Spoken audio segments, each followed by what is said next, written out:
Hello everyone, good morning. We will begin our session just in a while. Thank you for joining in everybody. Just a few minutes more before we begin. There are people in the waiting room, we're just allowing them inside.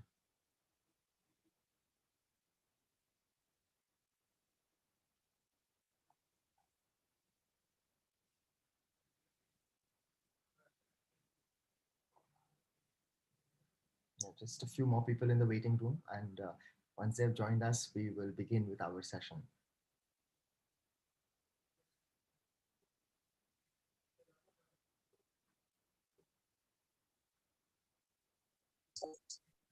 The voice is low. My voice? Low.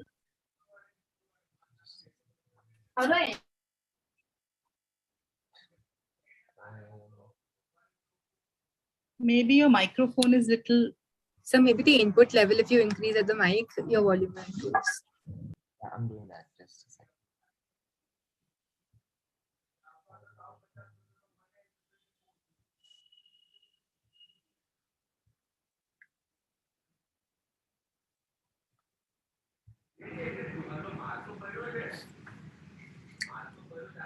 Yeah, is this better? Hello, can you all hear me? Yes, definitely it is better. Yes. Okay, super.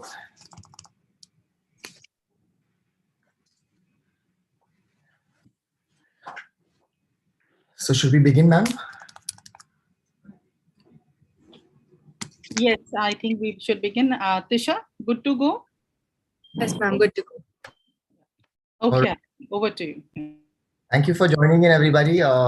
All right, very happy 11:47 a.m. to you all, and welcome to the Global Entrepreneurship Summit 2022. The title sponsor for this year is HDFC Bank, and I'd like to first mention the other sponsors as well before we begin our event for the day. So our sponsors, co-sponsored by Baggett, powered by Bright Outdoor Media Private Limited, in association with Plum Body Lovin', trading partner Havenspire, home decor partner Vipul Homes, and news and media partner The Education Tree.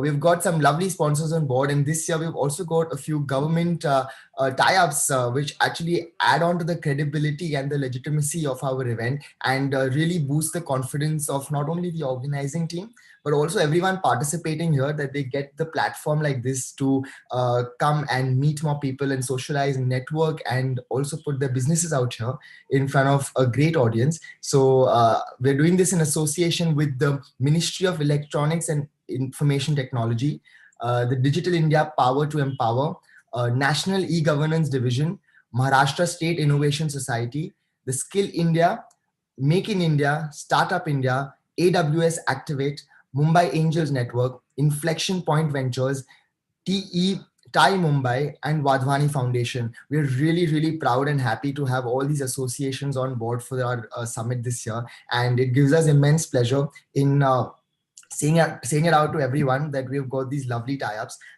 So welcome once again to the Global Entrepreneurship Summit organized by Jai Hind College, the ECEL, and the Skill Hub that we have had. This is the 6th edition that y'all are welcome to. And we've had great success year after year, and we being one of the first people, first colleges in fact, to having started something like this and giving entrepreneurs that boost and that confidence that they require right in the initial stages. And we're really happy and proud to see the success that they're getting in the world out there. And more than success, they're getting the sense of backing, the sense of support, which is most important.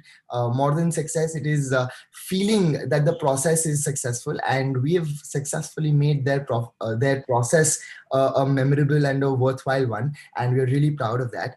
The theme for this year is the power of I: innovation, ideation, and investment. And that's what everything about our event this year has been. And I'd like to add a fourth I here, that's initiative. And that's the most important. Every startup, every job that you do is all about an initiative that you need to take. And on that note, I'd like to start with this quote, that you don't have to be great to start. You have to start to be great. And आपको शुरू करने के लिए महान बनना जरूरी नहीं है. आपको महान बनने के लिए शुरू करना जरूरी है. So that spark, that initiation is what's important, and that's what's going to take you to to places that you probably never imagined, or the places you've always been willing to go to. So all the very best to every entrepreneur, every aspiring entrepreneur who is present today with us at our meeting. We have this lovely summit. We have invited a lot of speakers for the next few hours who are going to talk about their journey, about their experiences, about innovation, ideation, and investment, and going to give you a lot of inspiration for taking forward your ventures and making sure that you too add to the startup community of our country. So without any further ado, I'd like to start with a little ceremony because we are starting with a spark, and that's what we will do. We'll spark the lamp, the lighting of the lamp that we usually would start our event with. And we have had this virtual event this year, but now that things have started opening up, which we are really glad about, and we hope everyone here is safe, we've done a little hybrid arrangement for the lighting of the lamp. We have done this in college. We have shot the entire thing, and we're going to show it to you all here. So I will just share my screen and show you all the lighting of the lamp.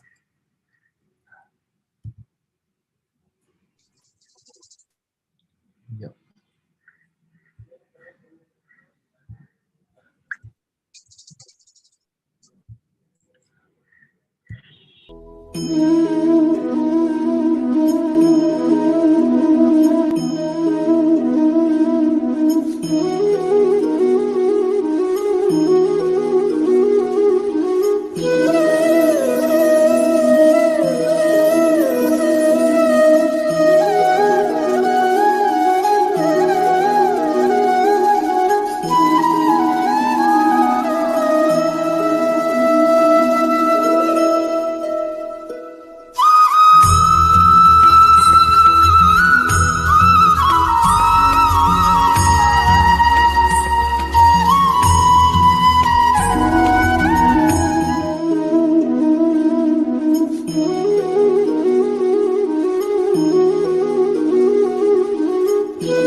And yes, now that we have had our auspicious ceremony done and we've opened our event, we'd like to go ahead with firstly calling the spearhead of Jai Hind College, the person who is leading his way and making Jai Hind College reach places.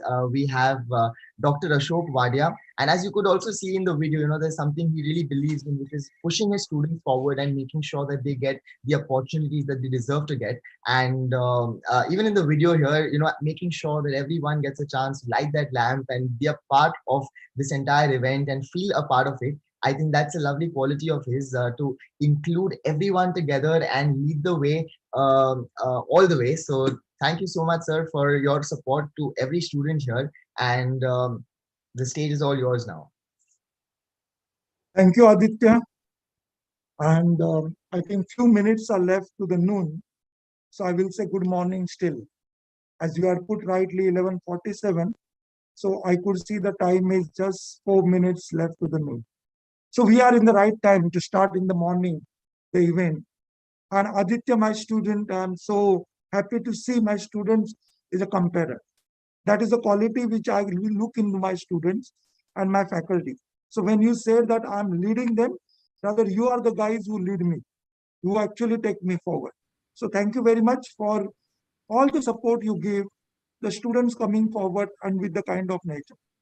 Thank you. Okay, coming back to this, when we say about the Jai Hind, where it is and where it is going, today you can see it's a global entrepreneurship summit.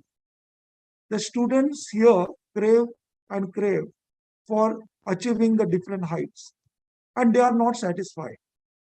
And this is not only coming from the chair or from the top, this is rather coming from everyone which is a part of the Jain. Nobody wants to compromise where the quality is concerned, and everyone wants to reach those great heights. And with that intention, when the students wants to do something, how I can stop them or remain behind. So we are here to support all the activities. And even yesterday, all the speakers which were there, I was very happy and surprised and had interaction with them. They were not from the country, their timings were different, but they were ready, because you will find that when the youth approaches, when the young hearts reaches out to them, they could see that, like they want to achieve something. And without any inhibition, without any kind of,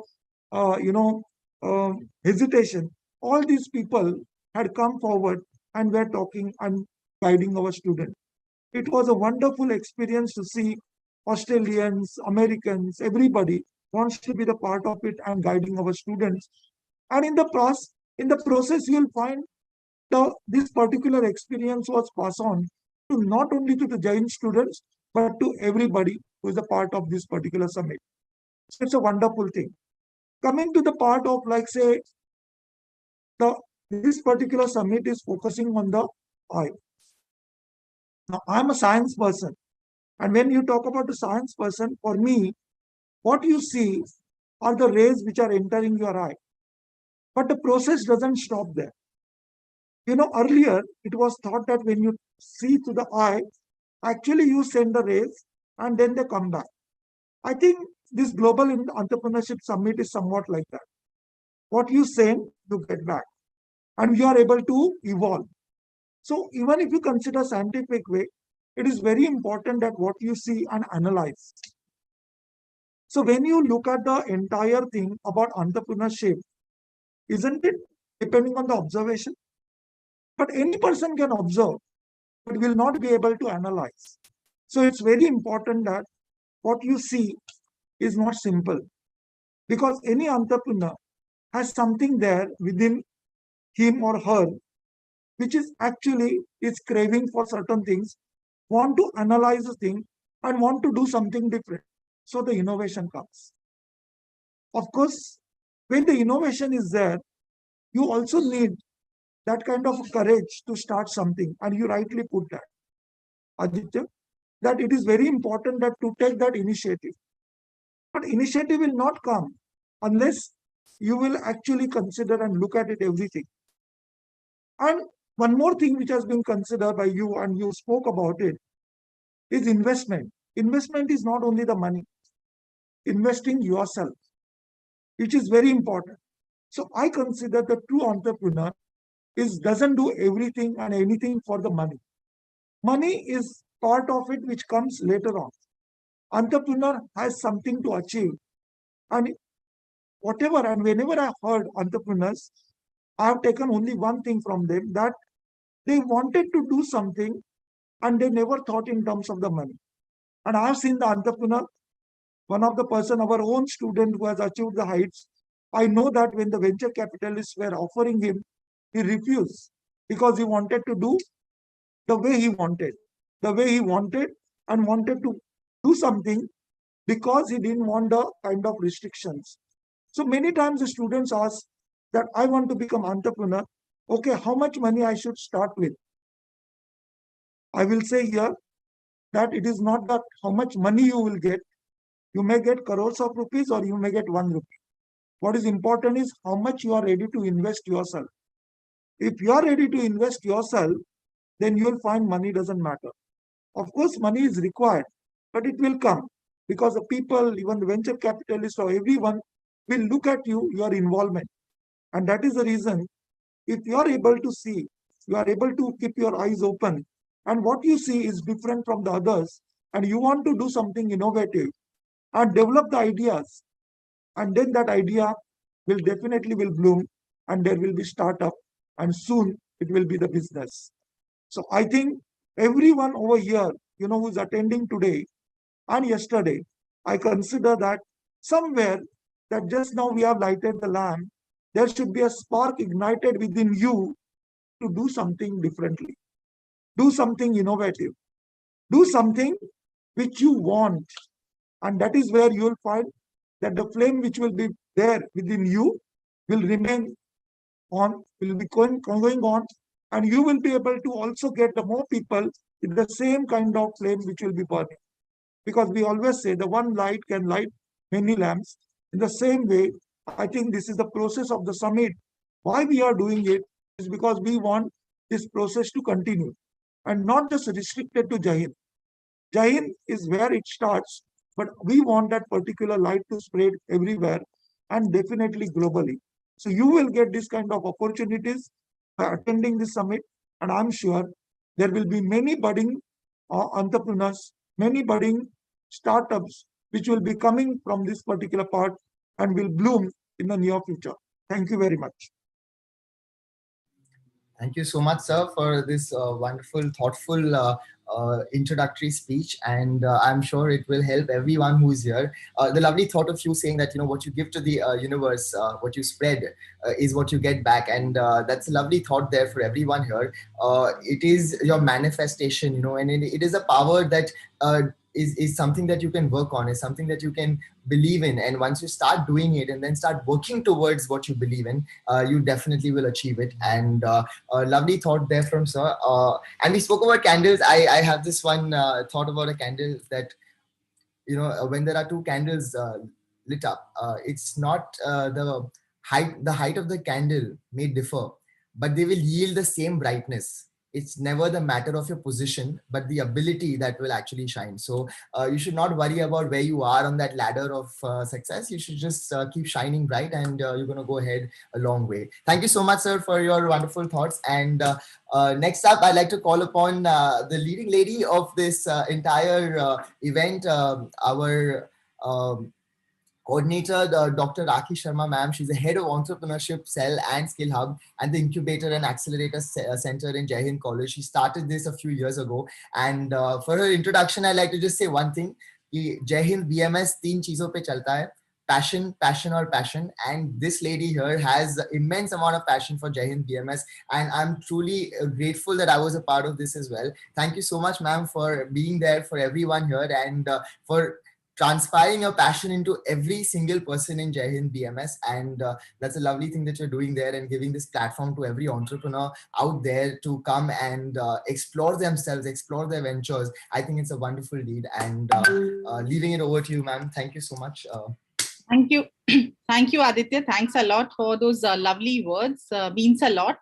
I would very good morning to all my dear students, all the dignitaries who have joined in, startups, working professionals who have joined on this platform where I would say ideation and investment leads to continuous learning. And one of the things which sir rightly mentioned about Jai Hind, but I also want to say people work in startup and we get the kind of freedom in Jai Hind College. So for us, every single thing what we do in college is a startup. So by default, we all are like, intrapreneurs.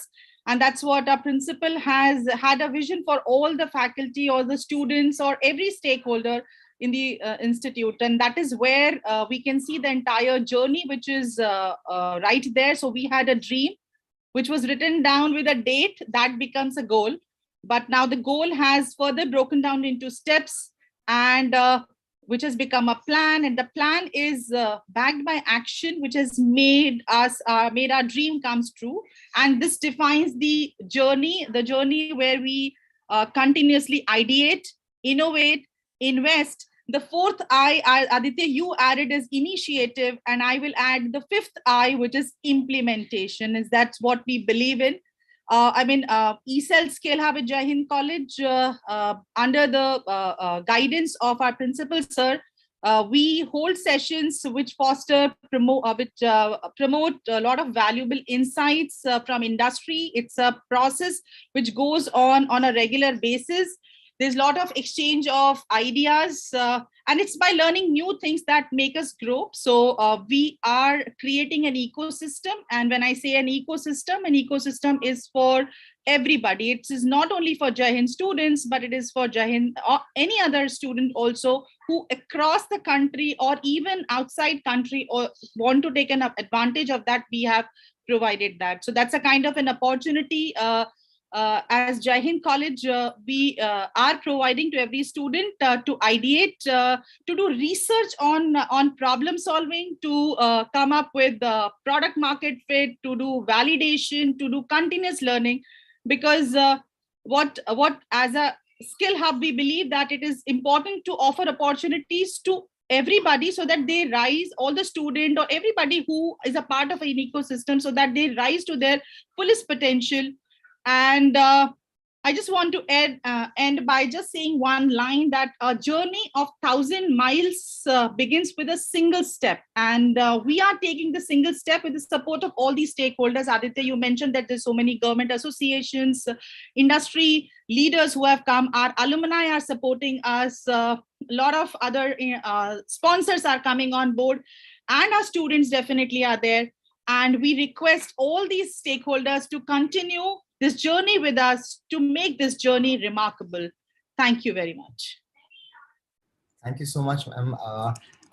Yes, as you absolutely broke down the entire journey of how an entrepreneur should also go about his venture, having a dream, breaking it down to a goal, and then the entire process there. Lovely insight for everyone who's looking to start something.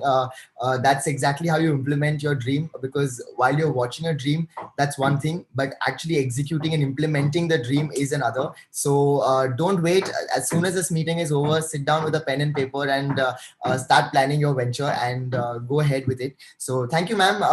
Lovely insights there. And next up, we have to thank a few mentors who have actually helped us with our elimination round.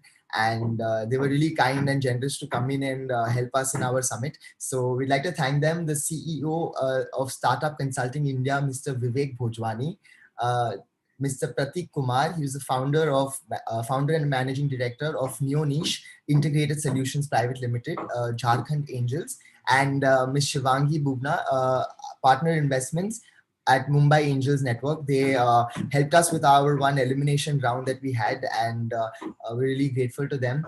Also, more mentors, Ms. Vandana Sharma, IIC Innovation Ambassador, Startup India Mentor, and Manager Innovation Hub at AKTU, Lucknow. Rahul Manotsa, the Head International Business at Silok Steel Industries, and Mr. Vishal Tiwari, Founder and Managing Partner at Veteran Global Lawyers Associates. Mr. Deepak Joyce, Founder of Joyce Law and Pronto 21. Ms. Priya Gupta, the Founder of Sarva Priya Foundation, Social Startup Mentor, IIM Kozhikode, Mr. Ankit Saraf, Investment Associate at Dexter Angels, and Mr. Umesh Rathod, Founder, Lean Campus Startups, Author and Mentor. And that's the list of mentors. Are there any more? Yes. Yeah, so that was a list of mentors who helped us with our session there, and we're really grateful and thankful for their time. The next, we would like to introduce you all to the IIC faculty. That is Ms. Shilpa More. She's Assistant Professor of Management Studies. Dr. Kruti Pandya, the Coordinator, Department of Biotechnology. Professor Pratik Kumar, Faculty Banking and Finance. Professor Reshma Jai Singhal, Faculty Financial Accountancy and Financial Management. And Professor Sai Prasad Shetty, the Joint Coordinator, Department of Bachelors of Mass Media.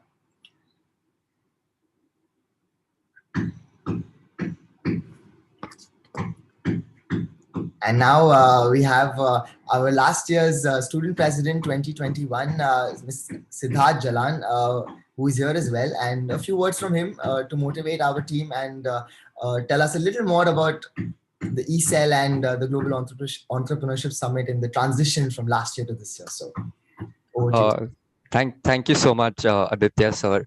And a very good afternoon to one and all present here.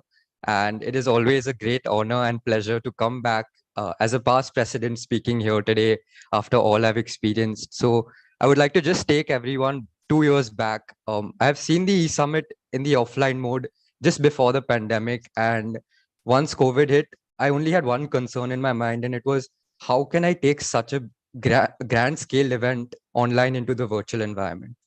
However, my team and I, amidst the uncertainty through back-to-back lockdowns, we were able to successfully conduct the Global Entrepreneurship Summit 2021 virtually last year. and able to provide immense value to the startup ecosystem, to the college students. And it is a milestone that I'm personally very proud of. It was an extremely enriching experience, and one that has taught me values and lessons that have honestly shaped me to be the person I am today. And I'm sure will continue to stay with me in the future as well, embedded in me.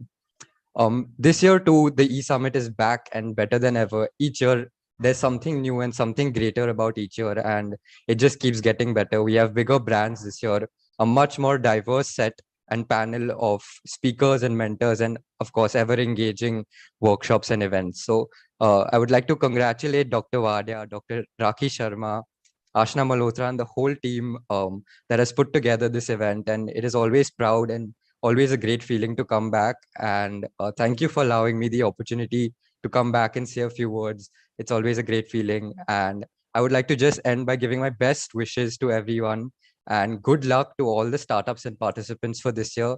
And best wishes. Thank you so much for having me.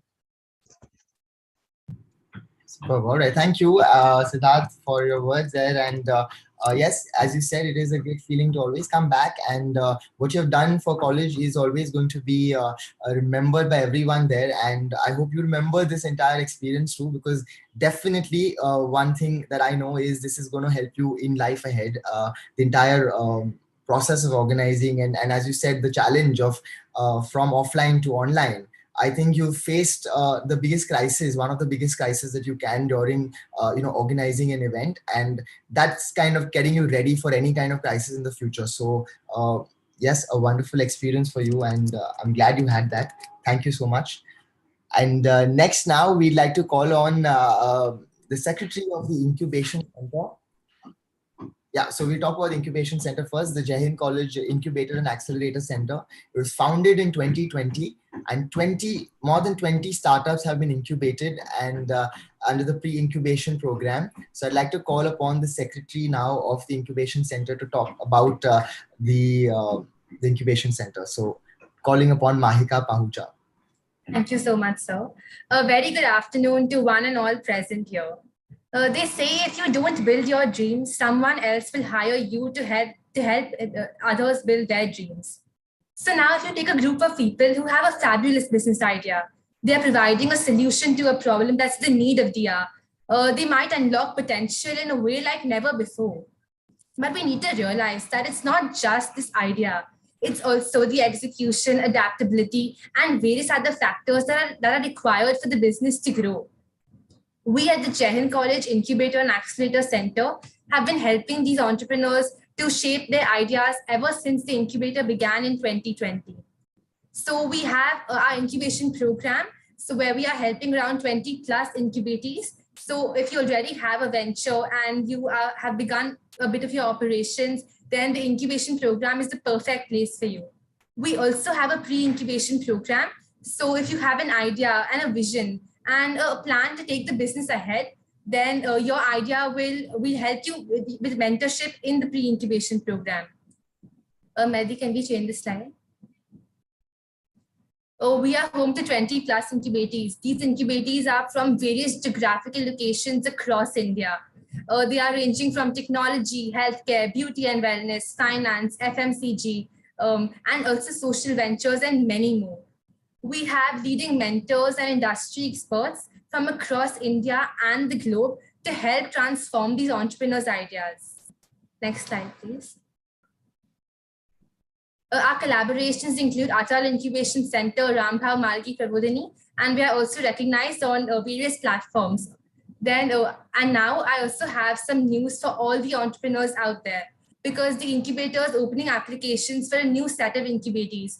So if anybody has a venture, you have an idea, you're looking forward to be with us in this ecosystem, then you could reach out to us on this email ID that's mentioned on the slide, and we could help you take your idea and your venture and help it to grow. So thank you, everyone. Wonderful. So I've personally seen the incubation center as well. This is the one on the 7th floor, right? In the new building. Yeah. So I've seen this incubation center, and it's a lovely initiative. A lot of times, people say they feel for some cause or they feel for some something and entrepreneurship, and they really want to do something about it. Jain started off with like having these talks and inspiring people. But then when you think about it, what next? And that's what Jai Hind has made sure that they're doing after that. The process after even inspiring someone is to give them that the space and the help that they require, the mentorship that they require to actually start something. And that is what the incubation center allows Jai Hind College to do. And that's a wonderful initiative there. So everyone who's there and looking to get some help to get that push start towards your venture, you must get in touch with the incubation center here. Thank you. And next now I'd like to, can we have the next slide? All right. And the next now I'd like to call upon the president, the student secretary for this year of the ECEL, Ashna Malhotra. So here she is, and a happy face, and I'm sure she'll be proud of the event. Thank you so much, Aditya sir. Good afternoon, everyone. In the interest of time, I'd just like to say something really small. In my one-year journey as a student secretary of the ECEL and Skill Hub, I have learned and experienced numerous things. But the most important learning that I have taken back in my journey is that there are going to be obstacles, there will be mistakes, and there will be doubters. But with hard work, there is no stopping you from achieving excellence. Hard work beats talent when talent does not work hard. And I have learned this from my team. My team has been working relentlessly day in and day night and entire night to put up this event and make it a grand success. And I'm more than thankful to each and every member of the team who has put in hard work. I'd like to show a small snippet of what we have conducted in the past year. Can we have the video?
Oh, my feet were not stopping to tap while I was listening to that lovely music that you've added to the video there. Great achievements, and everyone, please don't forget to pass by Marine Lines and check out our hoarding out there. We've got a small little surprise for you waiting there. So yeah, and well done, Ashna, and you should be proud of what you've been able to achieve, and the entire team as well. It takes a lot of effort. So everyone who is wherever they are, I think you can do a little bit of clapping for the entire team. They really, really deserve it. They've had sleepless nights, and for a lot of months of planning and execution. I think, we can't see you, but I'm sure you can do a little bit of clapping. There was Aditya, I completely agree with you. Day in, day out, Ashna, her team, every single student, and they were working and Zoom meetings. We don't know what was the end time, and I'm sure they had more Zoom meetings apart from me.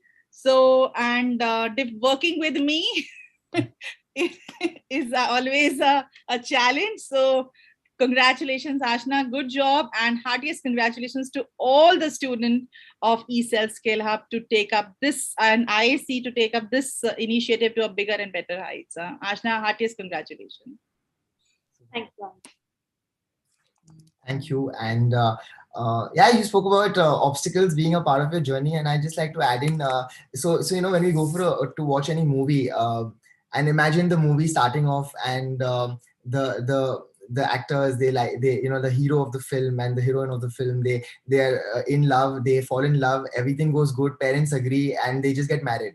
and you come out of the film and then be like, what just happened? You always are looking like, what makes a movie enjoyable is that villain coming in and saying, no, you're not going to get married, and then the fight against actually making and convincing that villain and having the Ja Simran Ja moment. So that is what actually makes a memory. That is what actually makes a entire complete package. And I think obstacles should always be welcomed, because that's what's going to be your after 5-year story. कि 5 साल पहले this had happened and this is how I really solved it. So that's going to make you always feel proud. So I'm glad the team here also got a chance to face obstacles, and great job, guys. Anything more you want to add, Ashna, to end it? Not really. So I think I've spoken whatever I wanted to do. Okay, super. All right.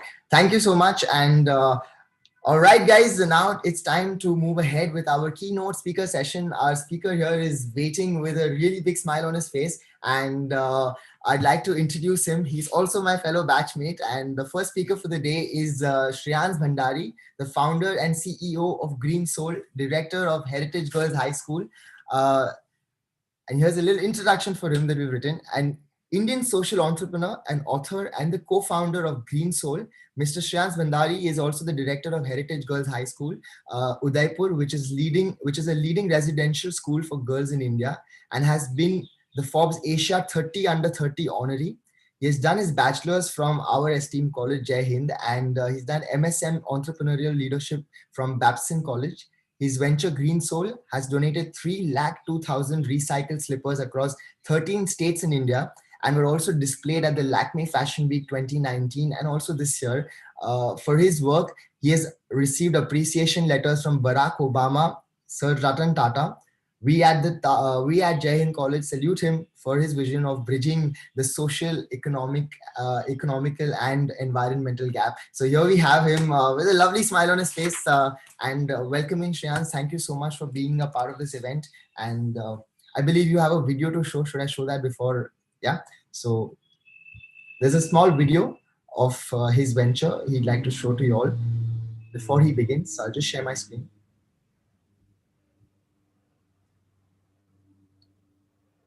This is Srijans. He wears footwear. He even makes footwear. This is a barefoot child. Here are 2. Here's 1,000,000.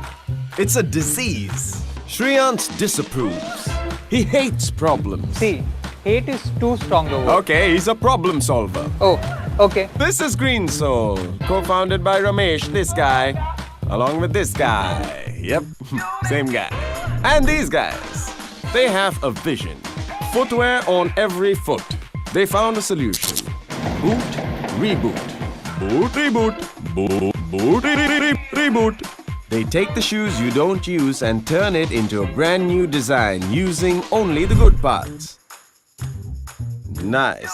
You can buy a pair, donate a pair, and that'll take you one step closer to reducing waste. Green Soul hates it, but they love numbers. Like this one, 72,000 underprivileged served. Here's another, 360,000 pounds of CO2 emissions saved. And finally, Shunya. Shunya, so many, 1 lakh. Oh, that's the number of feet they want to clothe. Green Soul has a friend, a philosopher, a guide. It's a bank, DBS Bank. They support businesses for good. And they want you to recycle more, waste less. One last question. Would you say you're in the business of recycling souls? No.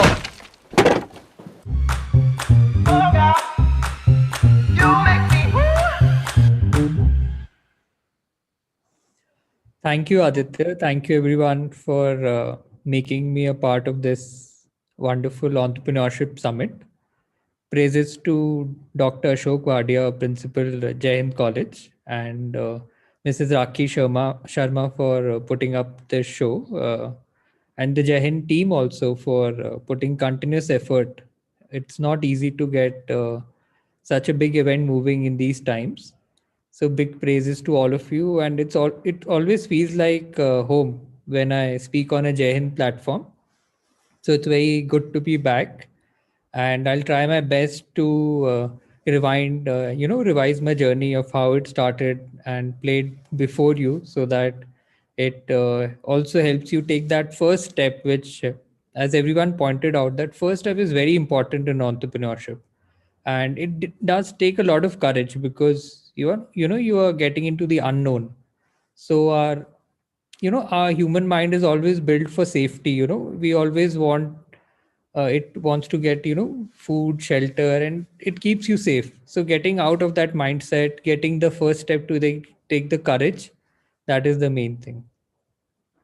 And good to see how far Jai Hind has come. If you see, the associations they had, even the slide was not enough to put together the work that was done. So that is very commendable. And I like to get started and share, how we started Green Soul, how we thought about it, what was our thought process when we were taking this journey, which is still ongoing. So we started in 2013.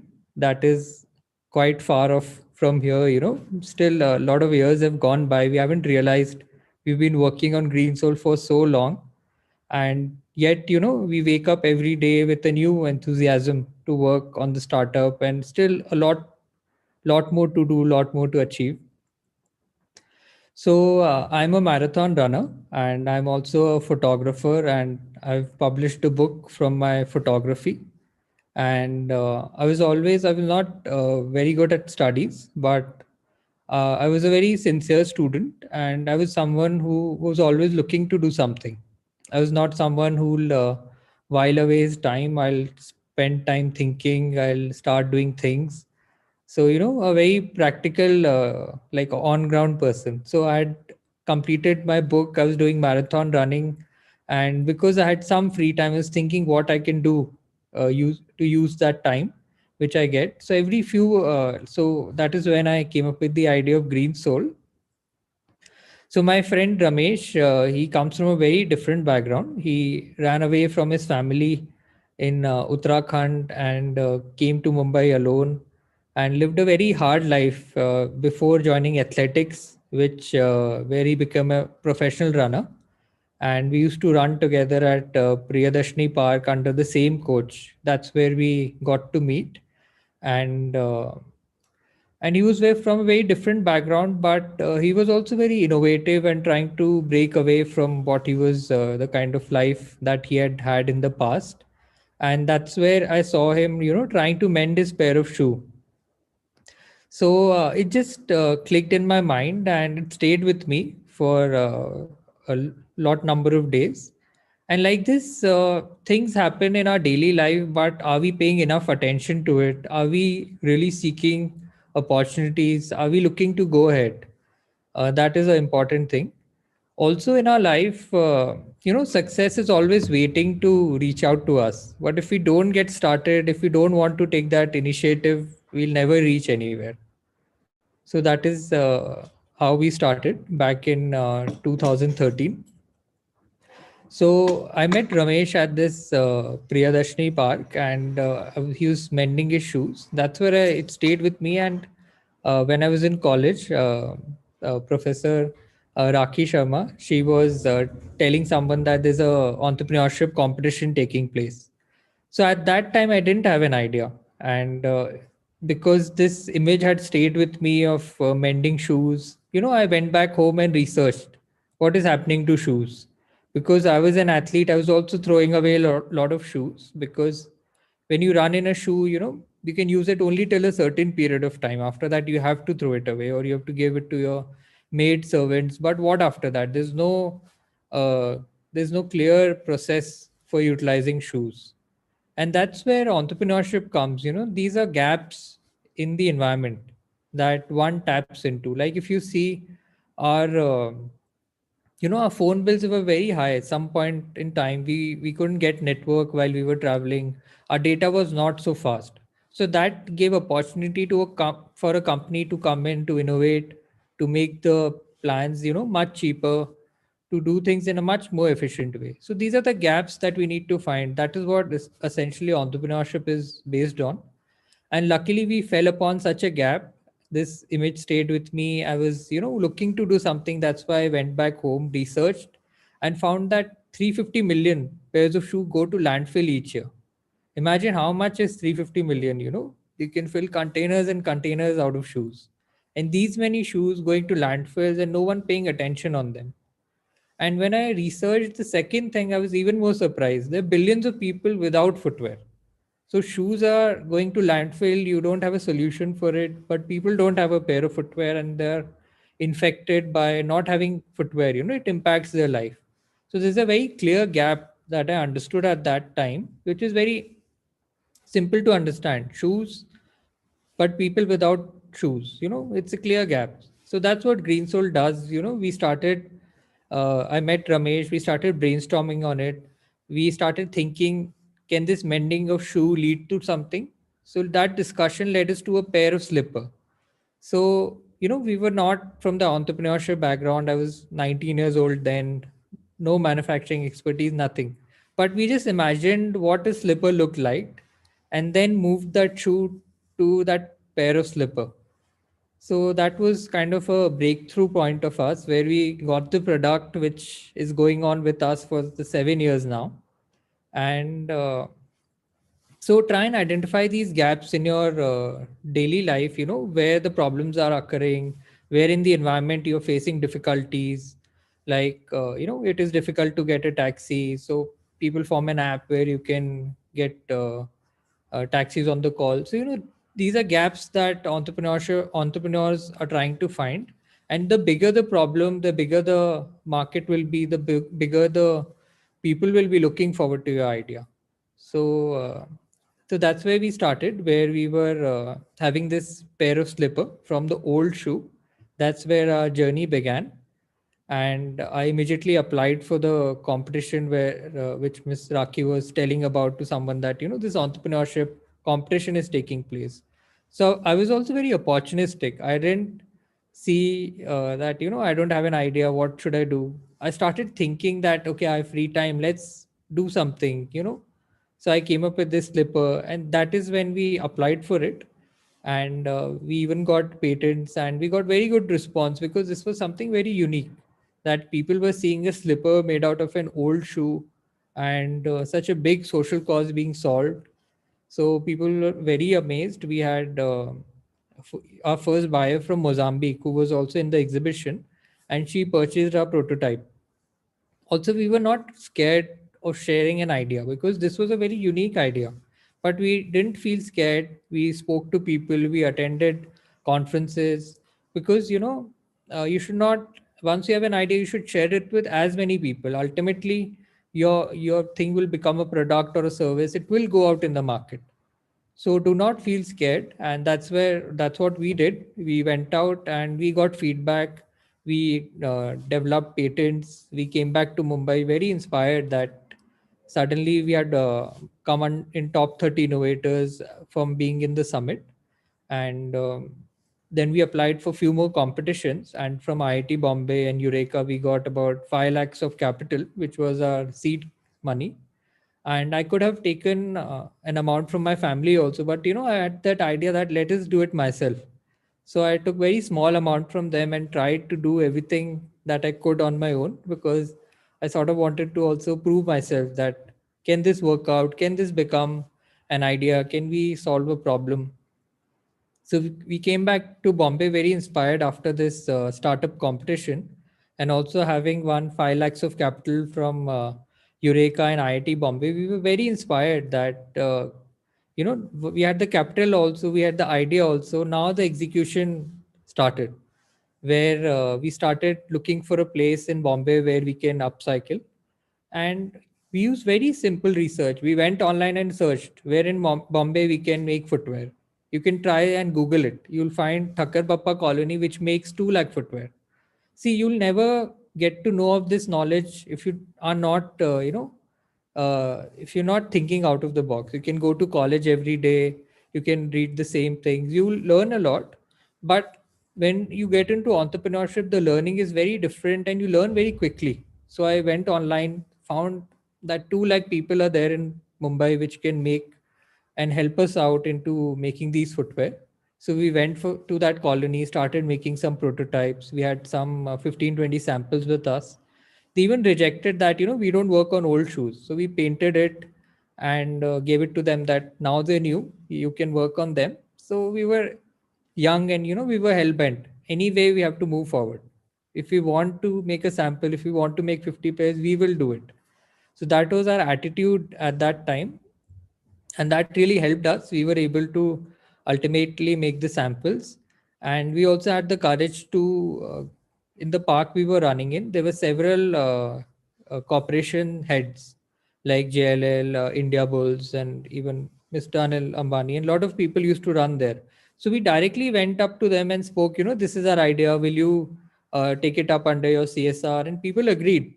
So imagine just a few month old startup, still we had the courage to meet these people, to take a CSR order from them. And that's where Green Soul journey started. We were able to do a few tie-ups. We had these samples, we started making more samples, and using the money from these corporates, we were able to recycle these shoes and then donate it to children in need. And our numbers of impact keep going up. In the video you heard 70,000. Aditya spoke about 3 lakh. We are at 4 lakh 35,000 now. So soon reaching 500,000, and maybe next year we'll be at a 1 million pair, which will be upcycled and given to people in need.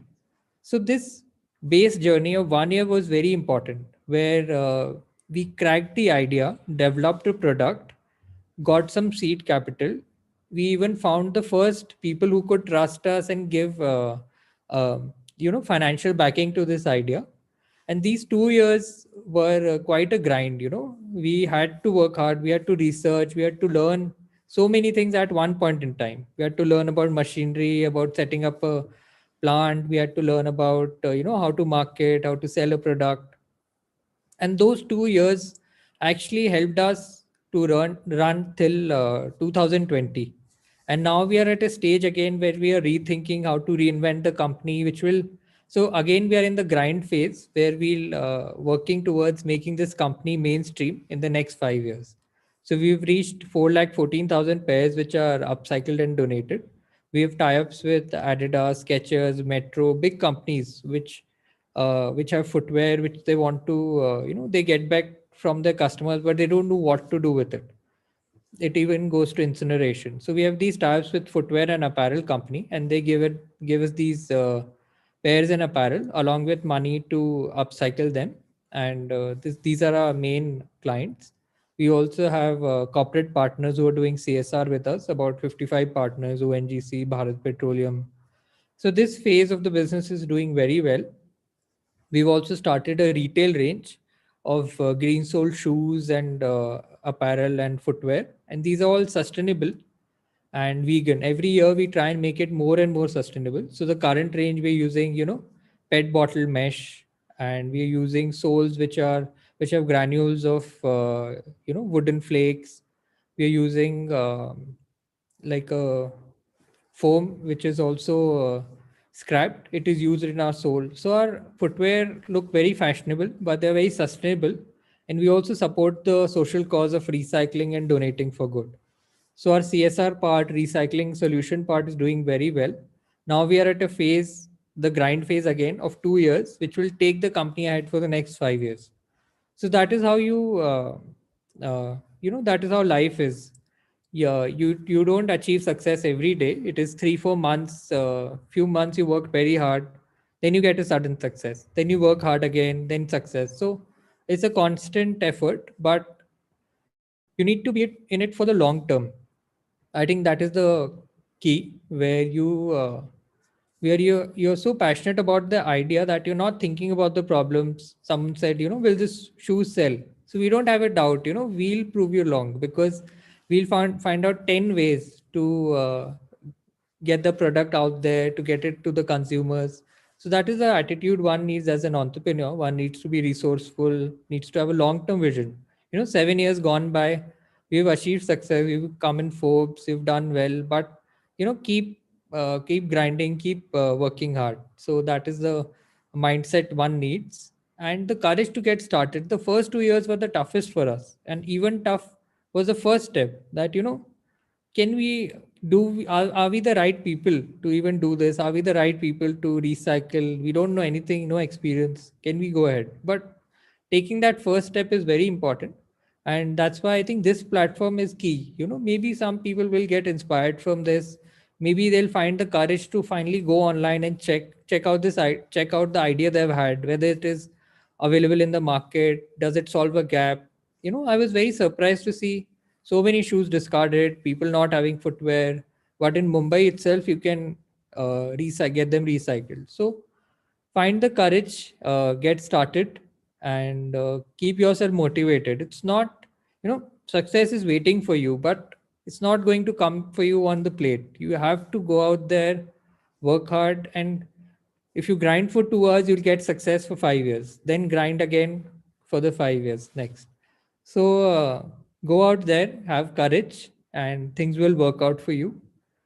That's it from my end. I'm looking forward to questions from any of you. Thank you so much.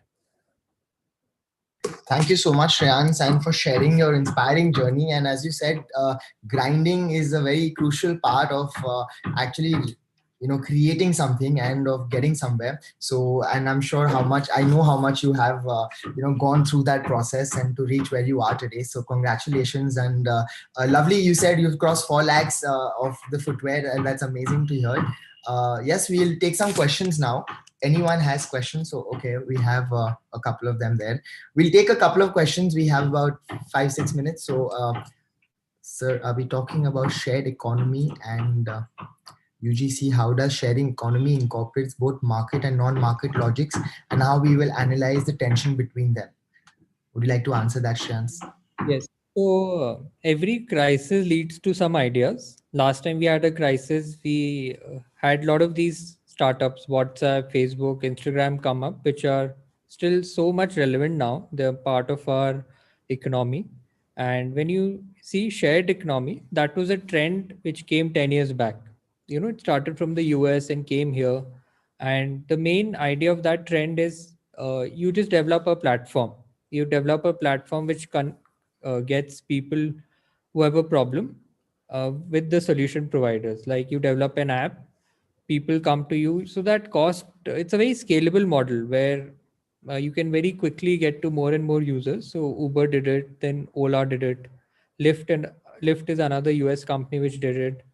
Then Amazon, Alibaba pioneers in it, where they have the platform of an online store. So they don't hold inventory. They are just platform providers. So sellers are coming there, buyers are coming there. Their technology is perfect. So their technology, based on their technology, they're able to reach to so many customers. They're $1 trillion companies based on just having this platform and having a quality management team in place such that things run smoothly. So platforms were a very big success. You can still get into the platform space. You can still, you see Farm Easy, which has come up to deliver medicines to you. There's Big Basket. Now there's a 10-minute delivery startup which has started. So these are all platforms which are still ongoing. There were food startups which did very well. There were food startups which also listed on the NSE. So a lot of startups listed actually in the stock market, which started 10 years back. Finally, they achieved this kind of a scale. So still there's a lot of scope in the platform industry. You can get in and see where there's a gap, and you can try and bridge that gap. Like recently there was a startup which used to aggregate all the flights together, and in one go you can see what all the platforms, it was a platform of the platform. So people are you can go crazy with this idea, but there'll surely be opportunities still, though it's a 10-year-old trend. So in whichever field you like to, just go deep into it and find what platform you can create. The advantage is the scalability. Investors will be interested because anything with technology gets a crazy valuation, and investors suddenly feel safe that technology is associated with you, so our money is safe. So look for this gap. Still a lot of scope. Maybe next 5-10 years, platform will still be relevant. Anything to do with technology space will also be very relevant. Cloud computing, metaverse, all these things are going on. We don't know the commercial viability yet because the big companies are also experimenting. They're also waiting that we want to invest, but they also don't know when the right time will come.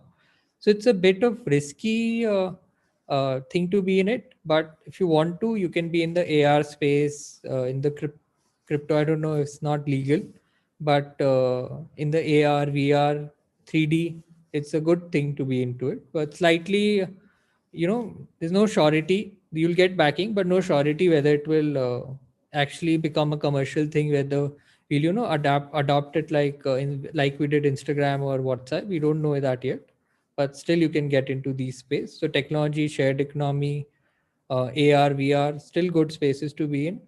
Wellness and sustainability environment are also trends. So we'll see that we already see that there's pressure from the government, from the consumers. Companies are innovating and trying to come up with solutions where the products are sustainable, good for the environment. They're working on their packaging. So anything to do with sustainability, wellness will also be in trend in the coming 4 to 5 years. So this is also a space you can get into. Social entrepreneurship also, there's a lot of scope. So there are a lot of problems to solve in India, especially. So you can get into that space. And I think it's the time for India, because some years back we had US, which was leading. Then we had the Gulf with the petroleum, which is going down now. US was able to lead with their innovation, with their 5 startups, which we still hear about. They're so relevant: Facebook, Google, Microsoft, Apple, Tesla. So this is innovation, and that's what that companies which could impact the entire world. So US led with innovation. Then then came Gulf, which was leading with petroleum, and they used the petroleum money very well to build their cities and create tourism. Then we had Europe also in leadership for some time, China also. I think it's time for India now, because we see the leadership shifts every 10, 20 years. It's time for India, and the innovation and the uh, big growth that will come in India will be because of the ideas in people. So we don't have petroleum, we don't have the strength that other countries have, but our strength is our people and their ideas. So we should work upon it, and part of this big growth that I see in India now. So yeah, that is it from my end. Thank you, Shrans. And we'll take one more question before we can move ahead.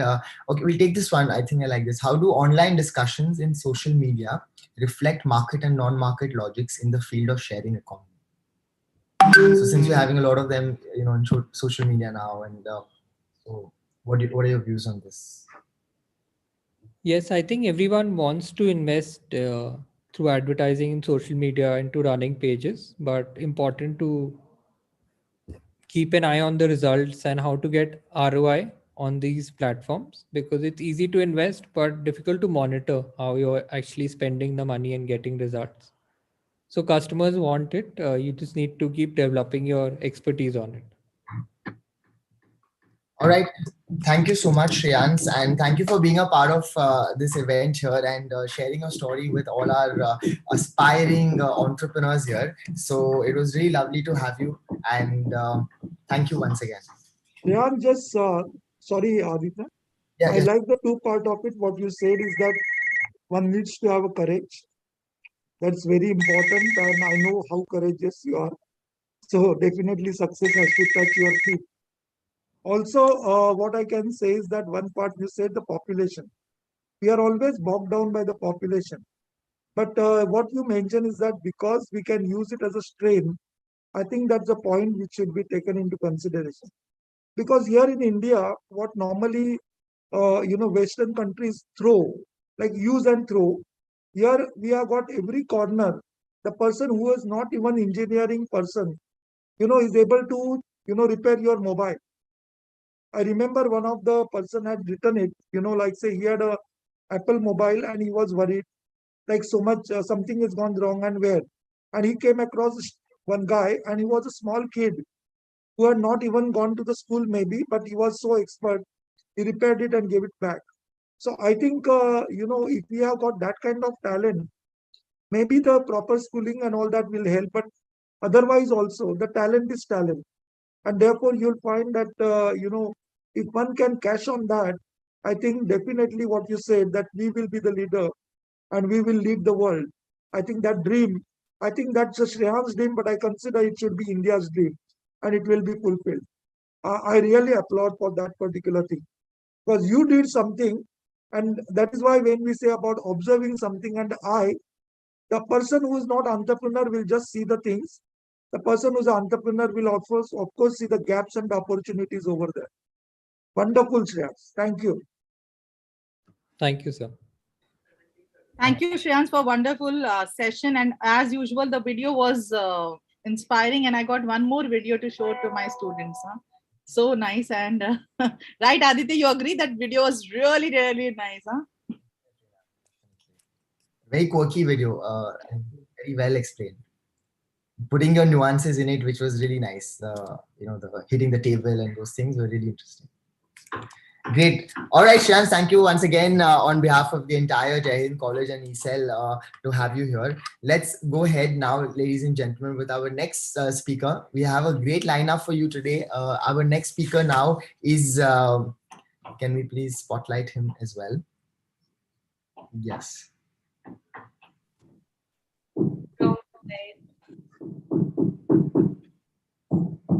Hi, am I audible? Yes. Oh, Mary, stop sharing. I think that's the wrong slide, right? Sorry. All right. Hello, sir. How are you? Good Hi, afternoon. good afternoon.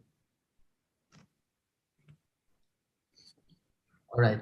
Amit, so we'd like to introduce Mr. Gaurav first. So, Of our next speaker here. So we have with us our second speaker for the day, Mr. Gaurav Savne. He is the CEO of Piramal India. Just a few days back, he's taken this pedestal of being the CEO from the COO, and his topic for the day is going to be future of living spaces in India. A little introduction about him.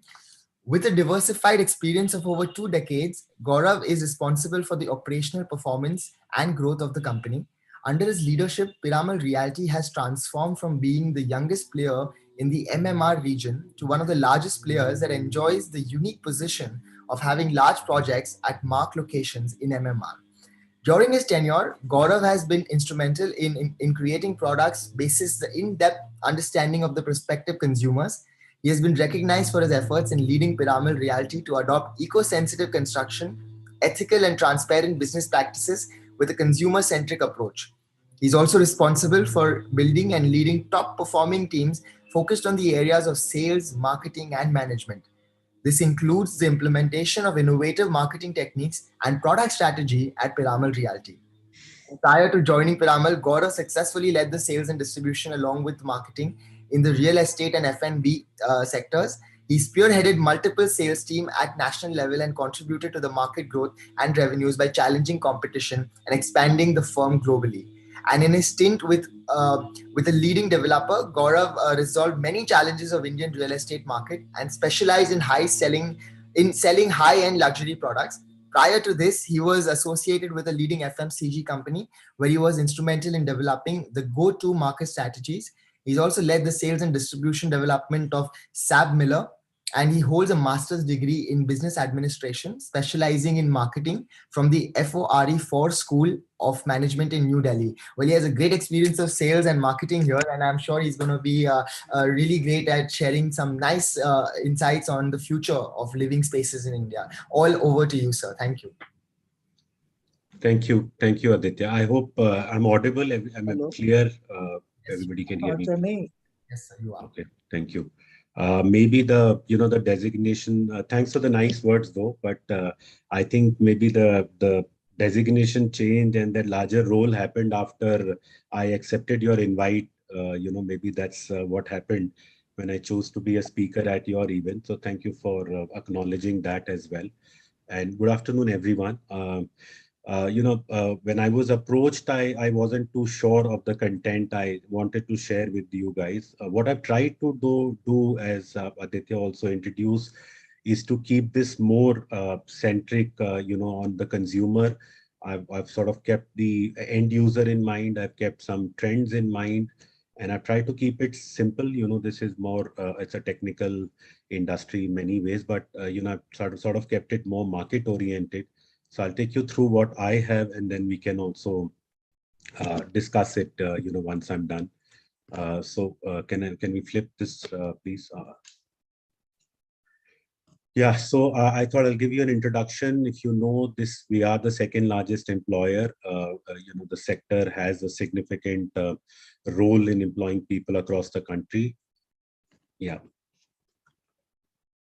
So I think another interesting fact I thought you may want to know is that it is one of the still the largest and most preferred investments. So if you look at the mix of investments which is done by anybody in personal wealth or even with larger institutions, we still believe 40% of any form of wealth is still deployed in real estate. What adds to us as an advantage in India is, of course, that we are also emotional, and I think when we are growing in our homes, I'm sure many of you would have been told, but I don't know if that's a trend with millennials now. At least when I was your age, maybe my parents and everybody in the family would tell us to own a home. You start your career, and everybody say you must save, and the saving has to be through real estate. So it, in a way, it becomes an inherent demand driver and an emotional reason why people in India love to invest in real estate also. Yeah. So if you look at the sector, I mean, it's been growing for a variety of reasons. Last few years has been good with the government, a lot of focus on infrastructure, which also directly benefits the real estate industry. So we are hoping that is the Indian economy would grow maybe twice its size over the next decade or so. We could be 4 to 5 times our size, and currently we are at about 8%, hopefully, to GDP, and we feel this will be at about 13%. So the growth is, of course, driven by infra and various segments of the market, but I think we're bullish that the trend is likely to remain. Yeah. So I've already spoken about it. So we hope that this will be about 13% as we go along. Yeah. So this also I thought is an interesting, information. If you know that the market is segmented, of course, just any other product or service. So here, if you look at it, 80% of 80% of this market is in the residential business. So these are homes which are bought by end users and investors, but majority by end users of late. That's the dominant part of the sector. And if you look at Piramal Realty as a brand, also we are engaged in this area. And this is also followed by then the commercial spaces, as in offices, homes, institutions, and then the SEZ. But the large dominant segment continues to be the residential side of the market. Also, some interesting facts about what really drives the demand. You may know this already. There's a lot of urban migration that's happening. People are moving out looking for jobs. So I think the migration from smaller towns, tier 3, tier 4, to larger towns, metro, mini metros, is increasing by the day. So that's in a way also driving demand for housing. Also, because of the government policies in the last few years, there's a lot of focus on the affordable housing. So if you see a lot of these people who migrate from these smaller towns, their first need to buy a house, of course, will be in the affordable side, and which is very, beautifully supported by the government policies. So in a way, it becomes a strong demand driver for real estate. Yeah.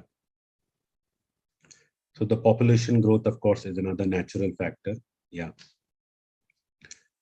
And nuclear families, of course, people are traveling, settling, young couples moving out, children, people settling, having their own habitat. So this is another reason why people are now looking at more investments than what they used to in the past. Also, we see a lot of trend where, parents generally are also interested in, being able to make a second purchase for the children in the house, or to settle them, most likely post marriage, etc., is something that is also being done. So that obviously leads to increasing consumption in the sector. Disposable income has been rising also, and the recent trend, the interest rates have been also on the lower side. So thanks to the the policies again with RBI, and we've seen a decline in interest rates as a lot of homes are actually purchased with loans.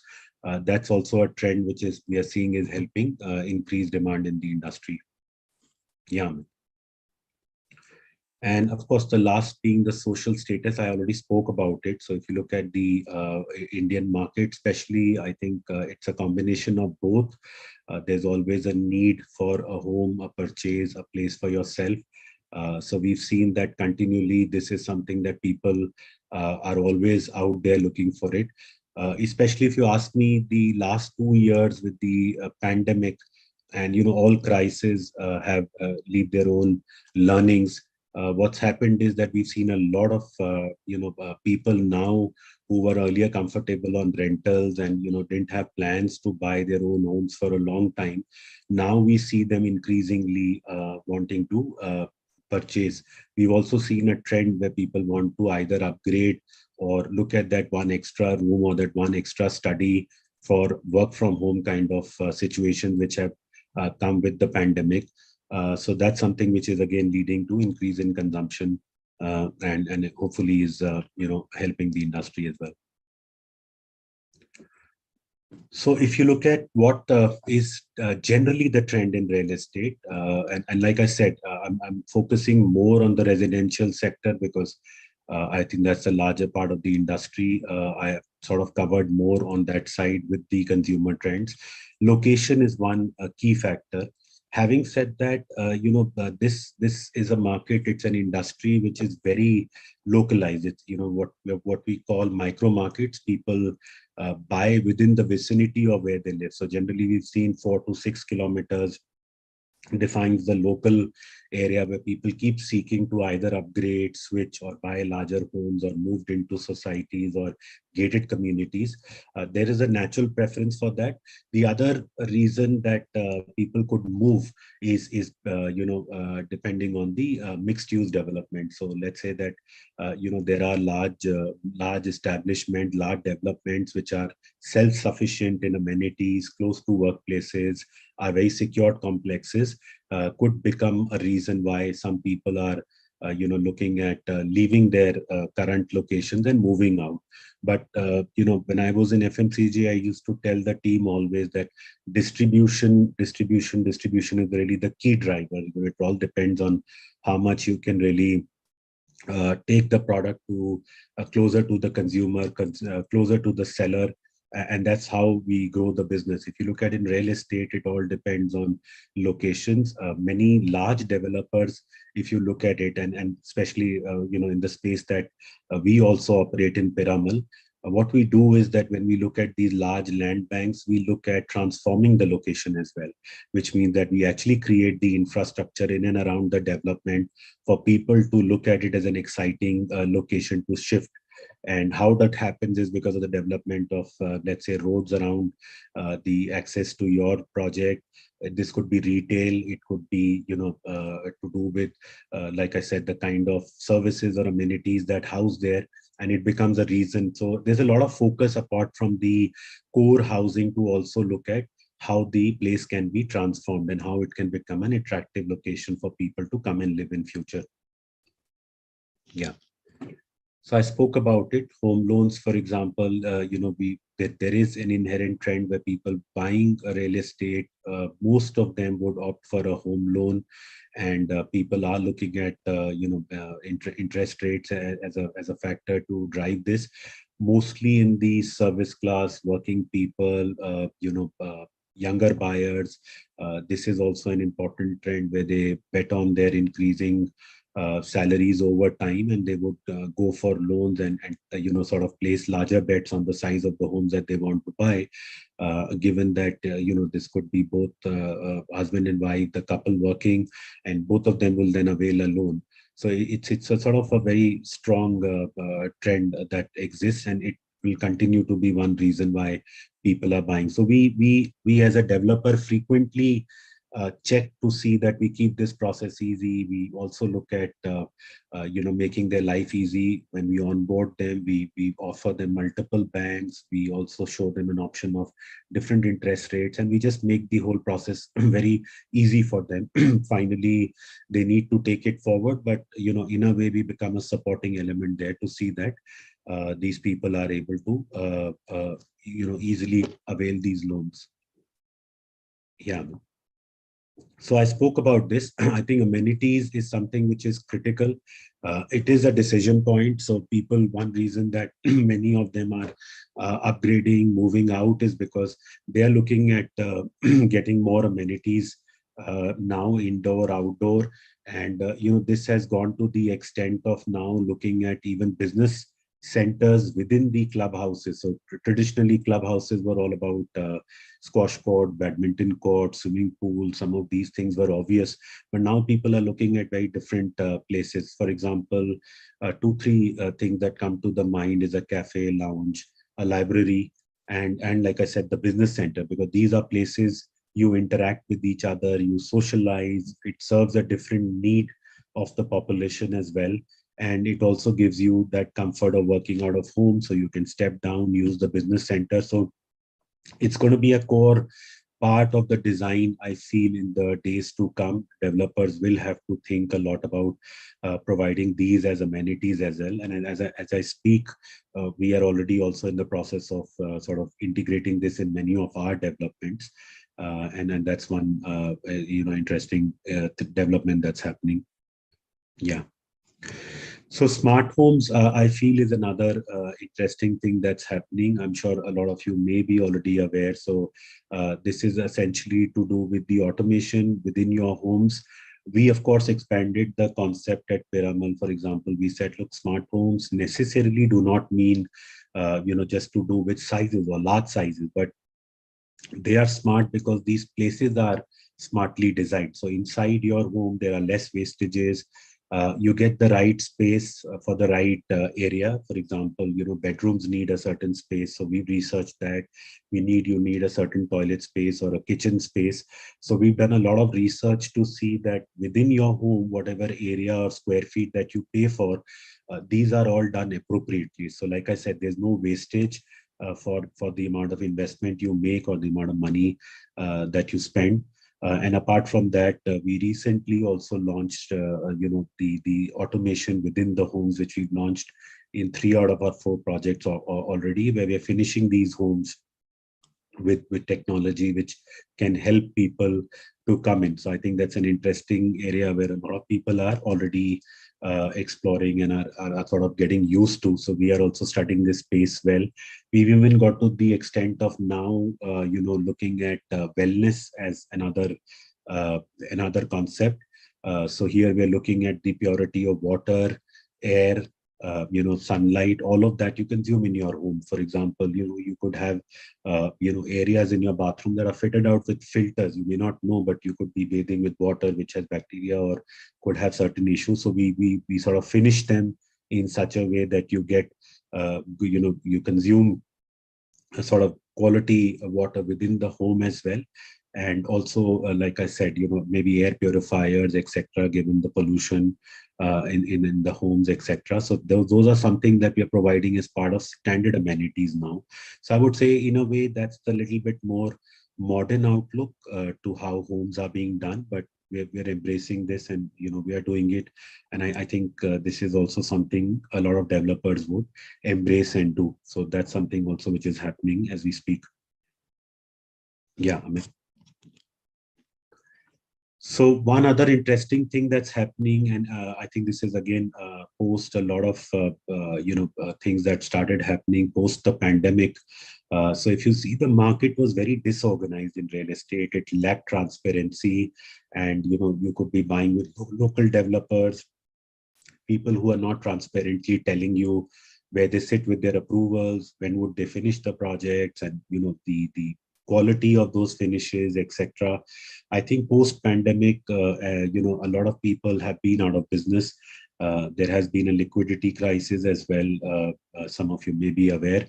That's led to a lot of these people going out of business, and they have interestingly been tying up with larger developers, branded corporate developers who are far more reputed, committed to the brand.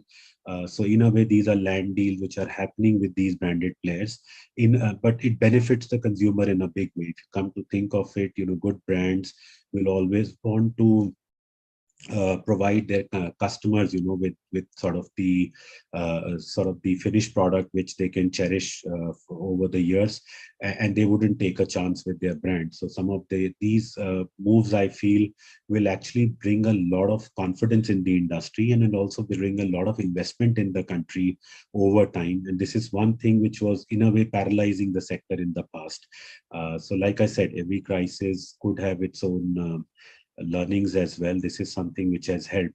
And I'll talk about some of the other things which happened because of government intervention as well, which has actually made the process of home buying very transparent with the users. Yeah. So social infrastructure, this is basically a fact of what people look at when people walk into buying real estate and they walk into our sites or they walk into our developments or location.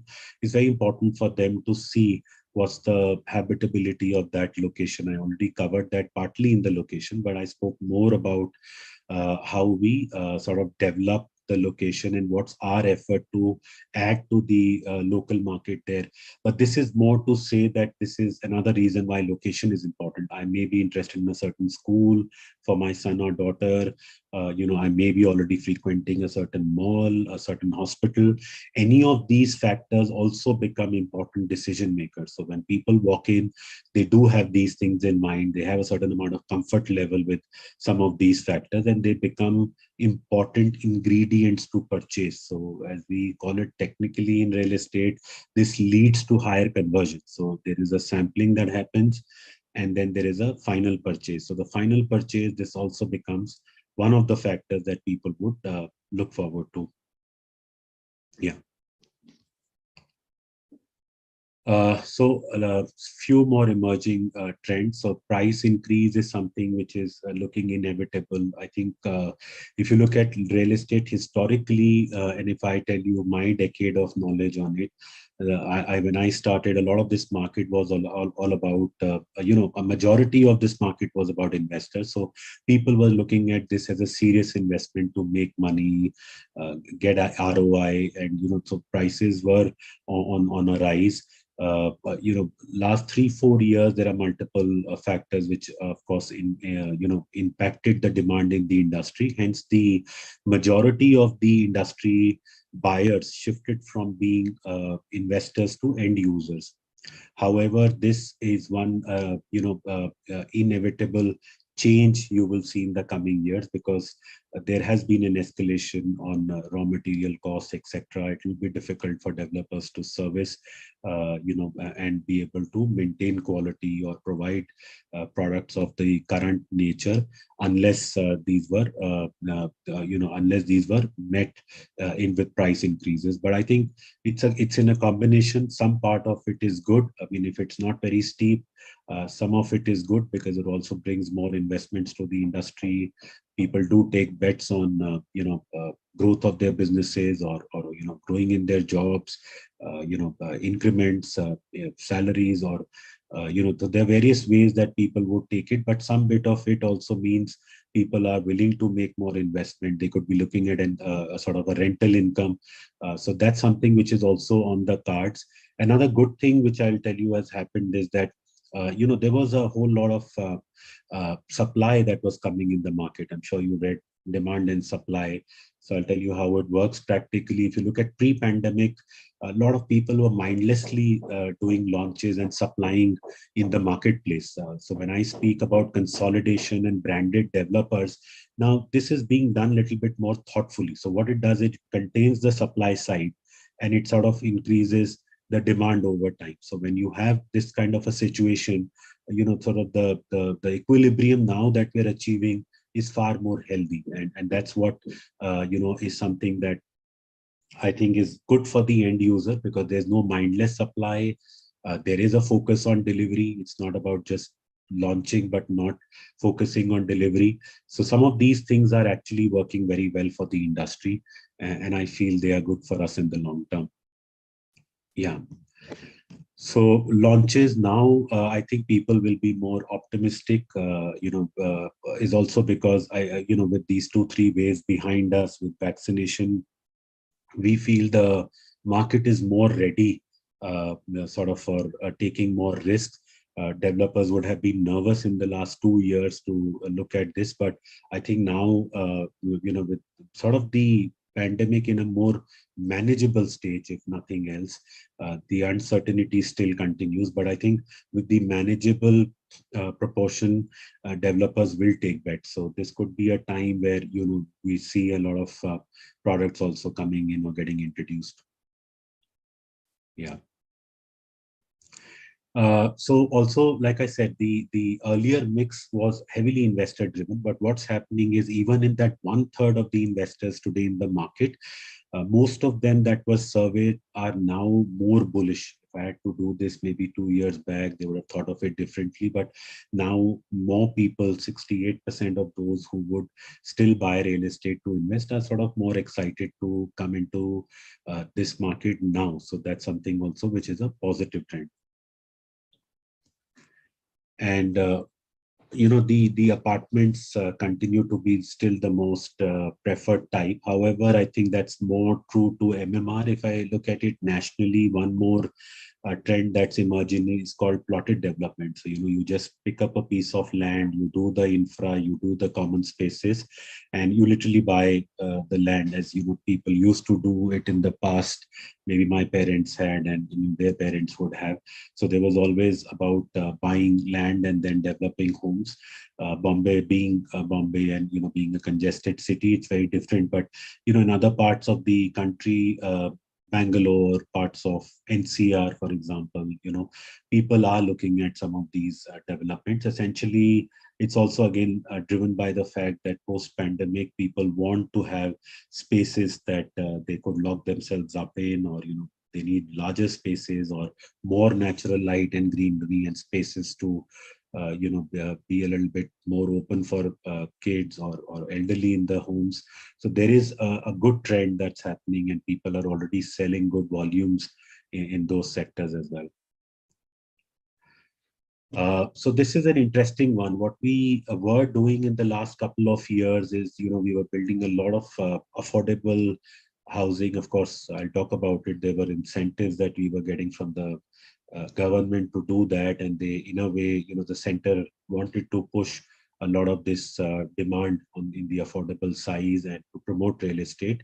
But we've seen that in the last 12 months, 15 months, people have now started looking at that little extra space. And this really is coming from the need of, having a small study or having a sort of a breakout room, and they're looking at a little bit more. So if you look at a lot of developers now are also going back to the design board, and for future launches, they are looking at a 2.5 bed, for example, versus a 2 bed, and you do a 1.5 or a instead of the 1 bed. So you give that one extra space in the room. It could be a smaller room, it could be, like I said, a breakout room, it could be a study, but that's something which has seen good demand now coming up again for work from home, and factors like these could be one key reason why this is coming up now. Yeah, I already spoke about this. So this is something which is good for the industry. Branded developers are now coming in. I think if I have to think of a number, I know maybe there were about 22,000 developers across the country, and if I have to believe some data I heard, there are about 800 now who are in a more sort of a refined, defined space. So it's very good for the consumer, very, very good for the industry, because if I have to just explain it simply put, it means that you will get what you bought, and you will get it in time. So both these simple things, quality delivery and timely delivery, is something that the industry will start seeing. So it's a very, very positive uptick. Yeah. So I've spoken about this. So, one good thing which happens with the end user, which means, when more consumers also coming into the market tends to be less speculative. One interesting data I'll give you: Bangalore, for example, during the pandemic in the last few years, with so many different tsunamis of real estate, GST, demonetization, saw the least sort of dip in its sales. One key reason was that the market was always more end user driven, and prices weren't very speculative. They were not moving up by the month, quarter, or year. They were sort of more approachable. They were more scientific in the way they were going up. So when something hard struck, and there were external factors driving demand, it sort of stayed plateaued with sales, etc., while many other markets saw a dip. So when you see end users coming in now, somebody is making a choice, and somebody is making an informed choice, and it actually helps to plan the product better, plan your cycle time. You're building for people who are going to come and live in it, and it gives you sort of an exact view of the demand in the market. So I think those are some things which are again very good for the real estate market. Yeah. So I think I spoke about it also. The pandemic did drive a lot of emotion for people looking out. We've seen at our sites in the last 2 years a lot of people who were on rental wanting to come forward and sort of invest in real estate, and a lot of those people are now there in the market looking for homes, and people are stretching themselves. They're stretching their budgets. They, in spite of certain downside of the job losses, or some temporary problems with businesses, especially in the SME sector, etc. But they're still very bullish about buying, and I already spoke about that little extra space also that people are looking for. So all put together, if you look at it, it's sort of a very opportune time as well. Yeah. So also the tech in real estate. So if I would tell you, when the pandemic struck, most real estate was in historical format. If I tell you, someone like me, when I came from FMCG to real estate, developers would typically wait for buyers to walk into the site. So real estate was all about physical location 10 years back, and nobody would go out, nobody would approach the buyers. No one would find ways to reach out to the buyers. This could be email, this could be social, this could be portals, this could be distribution in the market. For example, you have these brokers, real estate brokers. You have large institutional players in the market. There was no aggressive outreach as far as the real estate market was concerned. If you look at the last 10 years, people have been now approaching it, not limiting to the local market or waiting for customers to come, but they've learned their lessons. We're reaching out, we're placing calls, we're actively searching for customers. And of course, the digital space has been evolving. But what's taken it to the next level is really post the pandemic, which is all of virtual reality, artificial intelligence, chatbots. Now, these are some things, for example, if I have to tell you, we also took them much more seriously post the pandemic. So we had no choice. There are lockdowns, people aren't walking out, there were situations. So how do you now give this same experience to your customers? And this was a time where we also went back to the drawing board. We said, look, all our sites, all our engagements, all managers who are part of the engagement in sales and marketing should be able to give that wow experience to our customers. So we went back to the drawing board, and we brought a lot of virtual reality, hence introduced into the business. We of course also did a lot of work on the digital side on our sites to make it easy for the buyer to engage with us. We also had these online meetings, and we were able to introduce our projects online, and interestingly a lot of people participated. So I would say the first wave is where for about a month or so people were very unhappy, but if you ask me, by the 5th, 6th week, and then the last 2 years post the first wave, people have been very, very tolerant, and now a lot of people prefer have the first meetings, etc., being done online before they walk into the site.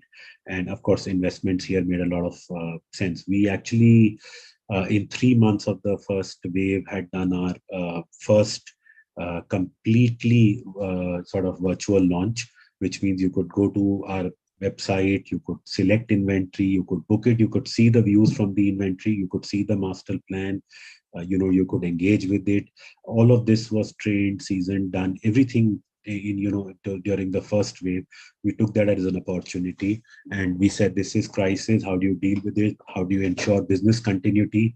And this was one answer for from the real estate side, that I think it'll help the industry in the long term. Also, we do some bits of tech in construction. For example, jump from my one. This is aluminium shuttering versus typical brick and mortar. Reduces sort of cycle time to build, so we can deliver faster. Also, in a way, sort of makes it in a lot of less dusty, and it's easy to move fast and construct quicker. But I think there's still a long way to go. I think we've also used drones, like I said, to give a lot of experience at the site. So today you can walk into a site and actually experience the exact view from each room of your apartment, so that it's easy for you to decide how this would look like eventually. So, there's a lot of good work that happened in the industry overall. And I would say not only us, many developers have done that. Yeah. So I think given it's real estate and all industries, in some way the government intervention and the policies do play a dominant role in what's happening. So if you look at it, the policies here as well have really sort of brought a lot of change. So starting with Make in India, where focus was on manufacturing. Yeah. The Pradhan Mantri Awas Yojana, again, like I said, a lot of this focus was shifting to affordable homes and, to provide, sort of special incentives for a certain genre of people to buy homes, became an interesting trend also that caught on eventually. Yeah. RERA was another very interesting, development. I think it's brought in a lot of discipline in the real estate space. Today, if you look at it, you could go to the RERA website for each project. There is whole lots of information about where we stand with approvals, where we stand with sold, unsold inventory, where we stand with, sort of our construction situations. All these things is something which is becoming far more transparent. Earlier, there was no way that you would know this, and especially if you look at in the MMR region in Maharashtra, this has been implemented very seriously. So I can tell you, I spend 15-20% of my management time on submissions or regulations around RERA, because you need to be sort of accurate in what you declare and what you submit. So it's very, very hygienic, very good. It directly also brings investment into the industry. Demonetization, if you see, this was another evil which was also sort of I would say a gray area with the industry. So post this, now we've seen a lot of transactions which are again transparent, and things are sort of settling down. So this has been another positive overall. Yeah. GST, again, there were multiple taxations, state level, and there was a whole lot of confusion on this. So now all that regime has been set in. So this is another good progress that we made, and that's how it started out. Yeah. The NBFC crisis was a little bit of a dampener, though I think this is what led to the liquidity issue. As you know, we are a very high cash guzzling industry. There's loads of capital, there's loads of investment that one would need to make. So apart from the banks who were not enough to serve the the cash flow needs of the developers, the NBFCs were a sort of a big source, and they were growing by the day. It's just, I think in format, large NBFCs went down, and then banks also became a little bit sort of strict with their policies to lend monies.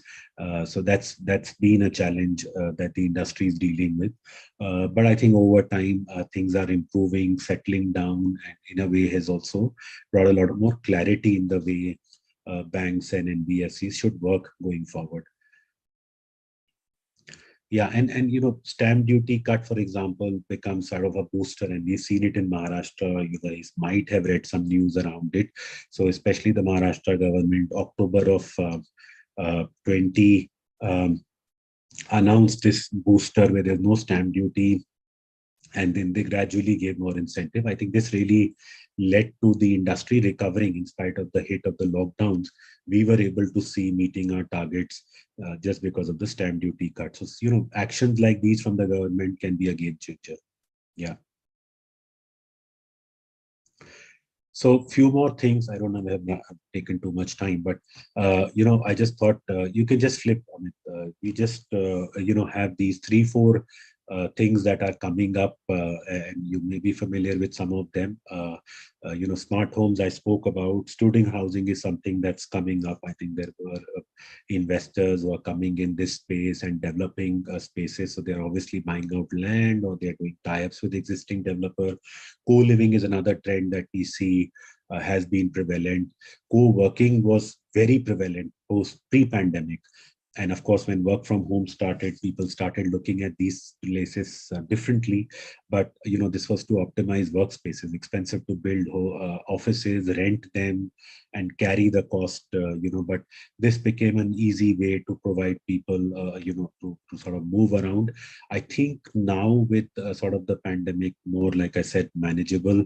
You will see this bouncing back. So these are some new things that are happening within the industry, and some startups, some people are sort of getting into it early and looking at this as an opportune area. Yeah. So this is, pretty much my last slide. Also on sustainability now, as an industry, there are various organizations that give you different kinds of certification. And I think I'm just touching upon some points where the environment ministry and people, who are on the regulatory side, I've already put some sort of preconditions to larger developments, especially like the ones we do, where you need to have an STP plant on the site, and you need, there has been a talk about providing garbage chutes and all in the buildings, or solar system for providing light, water. So these are some things which are already being provisioned. One very recent thing which has started happening is provisioning for the electric stations for EVs. So that in cars, that's the next big thing which will happen, and almost 20% of the parkings that we build are actually now supposed to be carrying these charging stations, etc. So that's something which is also regulated to some extent. And you would see now developers are also wanting to go green. So they are also willing to pick up more points and sort of build with materials, or, in such a way, environment conscious way, where they are able to get higher accreditation eventually. So that's another, trend which has been around more in commercial, but is also catching up in the resi side now. Yeah, thank you. That's really what it is. I've just sort of tried to summarize. I thought.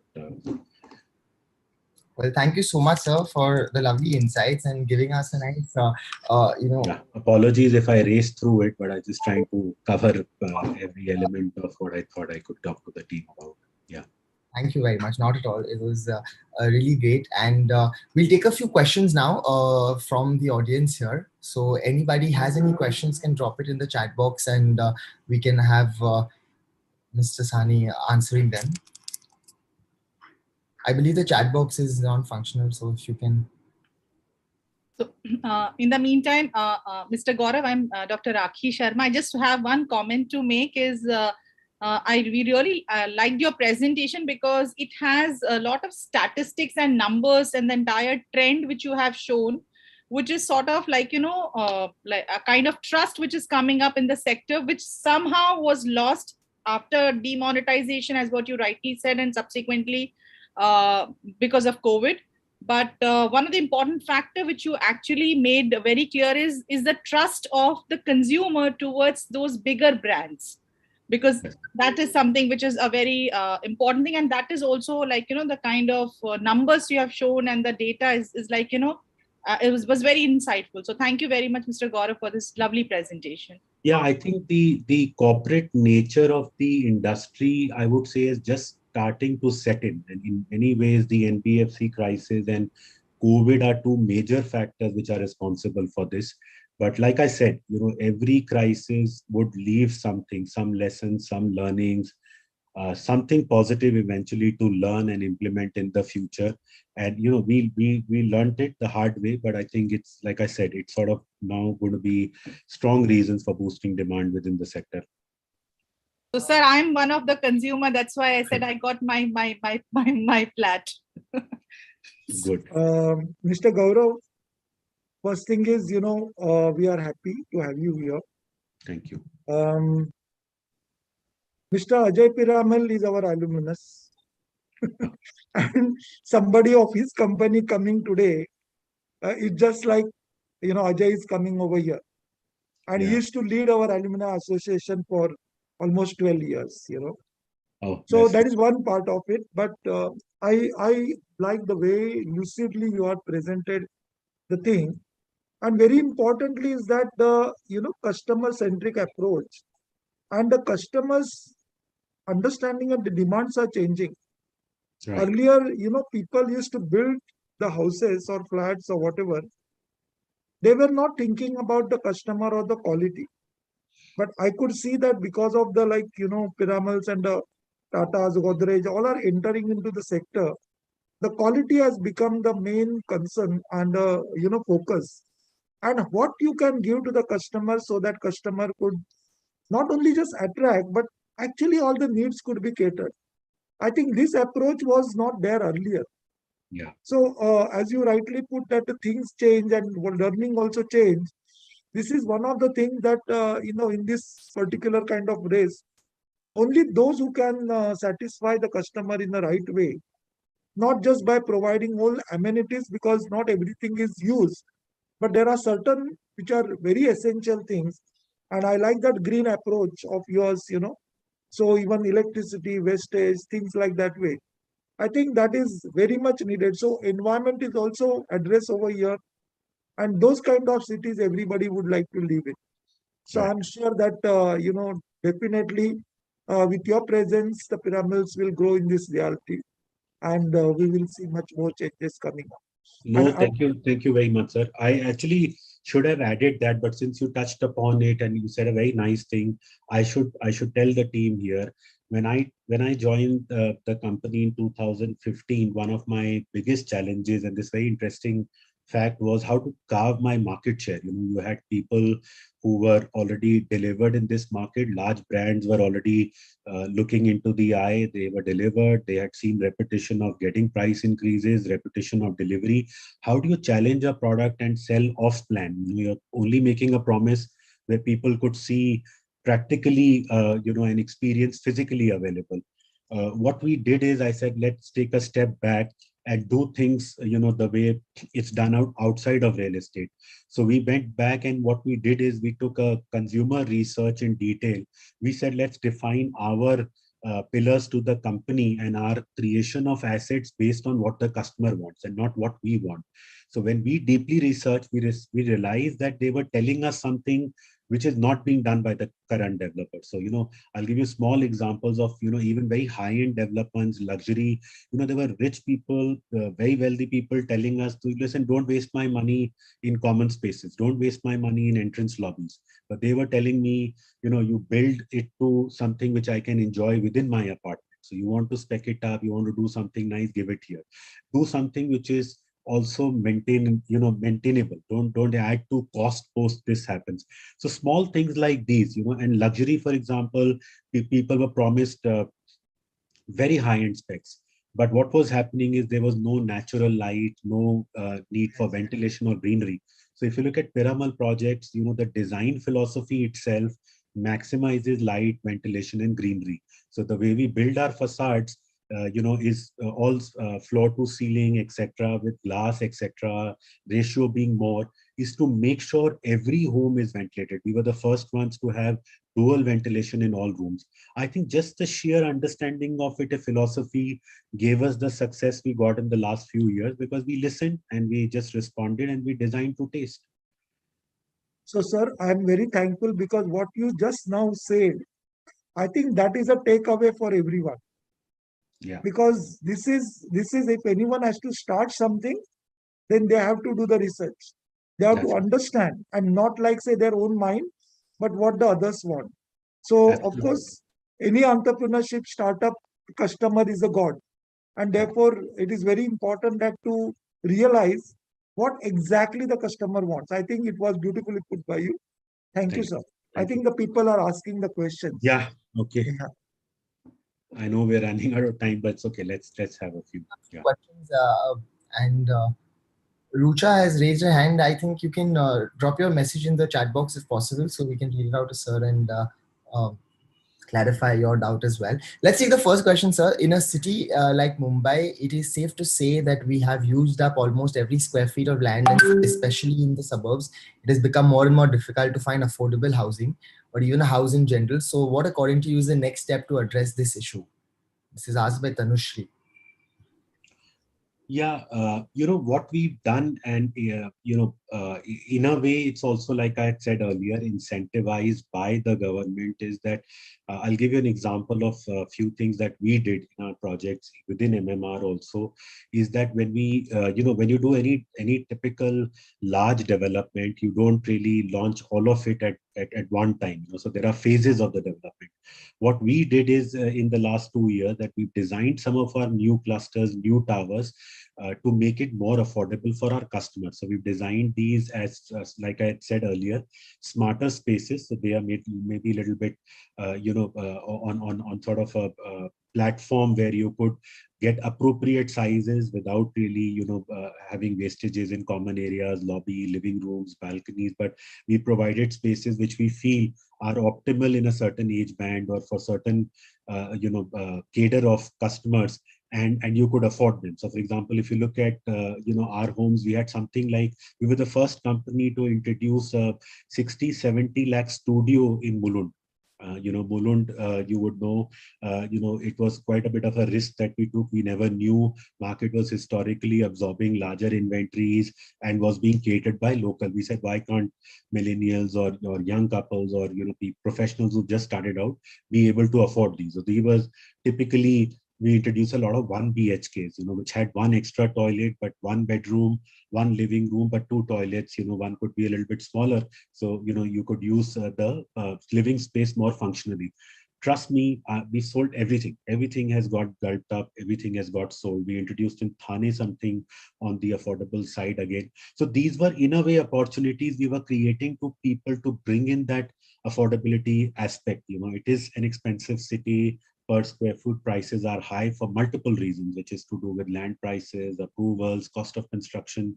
So there was only one way to meet the need. Of course, you can't go too small. And peripheries now are developing, though a lot, which is, Kalyan, Dombivli, Vasai, Virar, all these belts.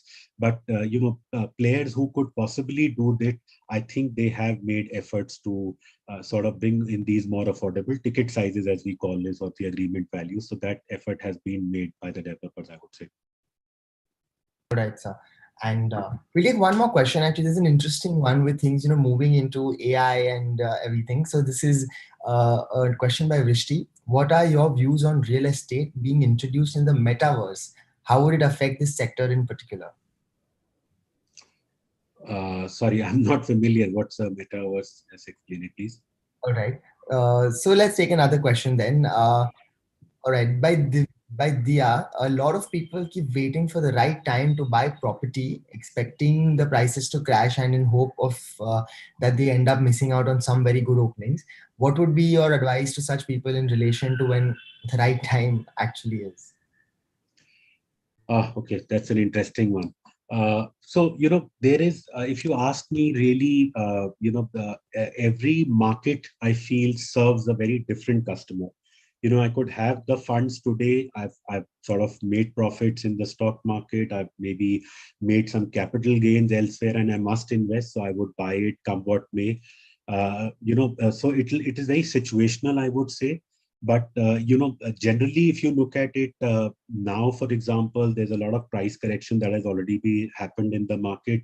Like I said, you are at a sort of a rock bottom now. The last 5-6 quarters has seen developers being offering huge incentives to buy ready inventory, and that's also because of a host of reasons which I spoke to you earlier about, the trends which emerged post pandemic in the real estate sector. So if there was any inflationary part built into the price, or the premium which was not legitimate, I would say that's gone out of the market. So if you are coming into the market for the first time and you want to buy, this is a good time. Also because I hinted to you that the prices of raw materials have been through the roof. So some of these things are not going to be sustainable in the long term, and they will lead to some forms of price increase, etc. So it could be an area one could now look at it. And I can just tell you, but it will, like I said, very situational depending on who you are and where you stand in your career. Sure, sir. And one more question on we'll take this. This is related to the compliances. I think we can take this. Has RERA proven to be a boon or a bane for your company? Also, what are your views regarding the fact that is RERA actually solving the problems that is intended to solve, or is it not? Yes, Moon.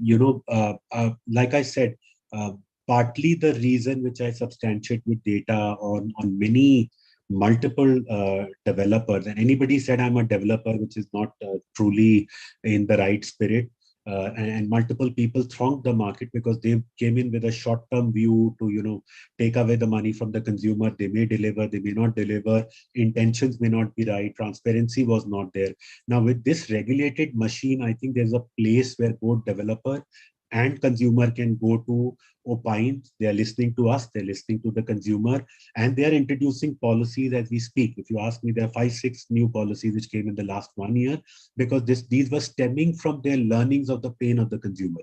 And as much they listen to the developer, so we can go back and say that, look, we've had problems with people exiting projects, or we're not able to complete these if there were random exits, etc. So they're listening to us as well. So they've evolved everything in such a way, like they've supported us with the kind of our payment schedules or collections or timelines. Post the pandemic, they were very fair in making the extensions, because the developer could not build it with the speed that one could, because the pandemic did affect availability of labor. They made a natural extension on the RERA website. So it's a very fair play that's happening. I think it's a very evolving institution. But if you ask me, amongst any of the changes, I would say thumbs up to what happened with RERA. I think that's going to be a game changer for the industry. Definitely, and regulating the entire industry is very important. So that's what's happening. Well, sir, thank you very much for your time.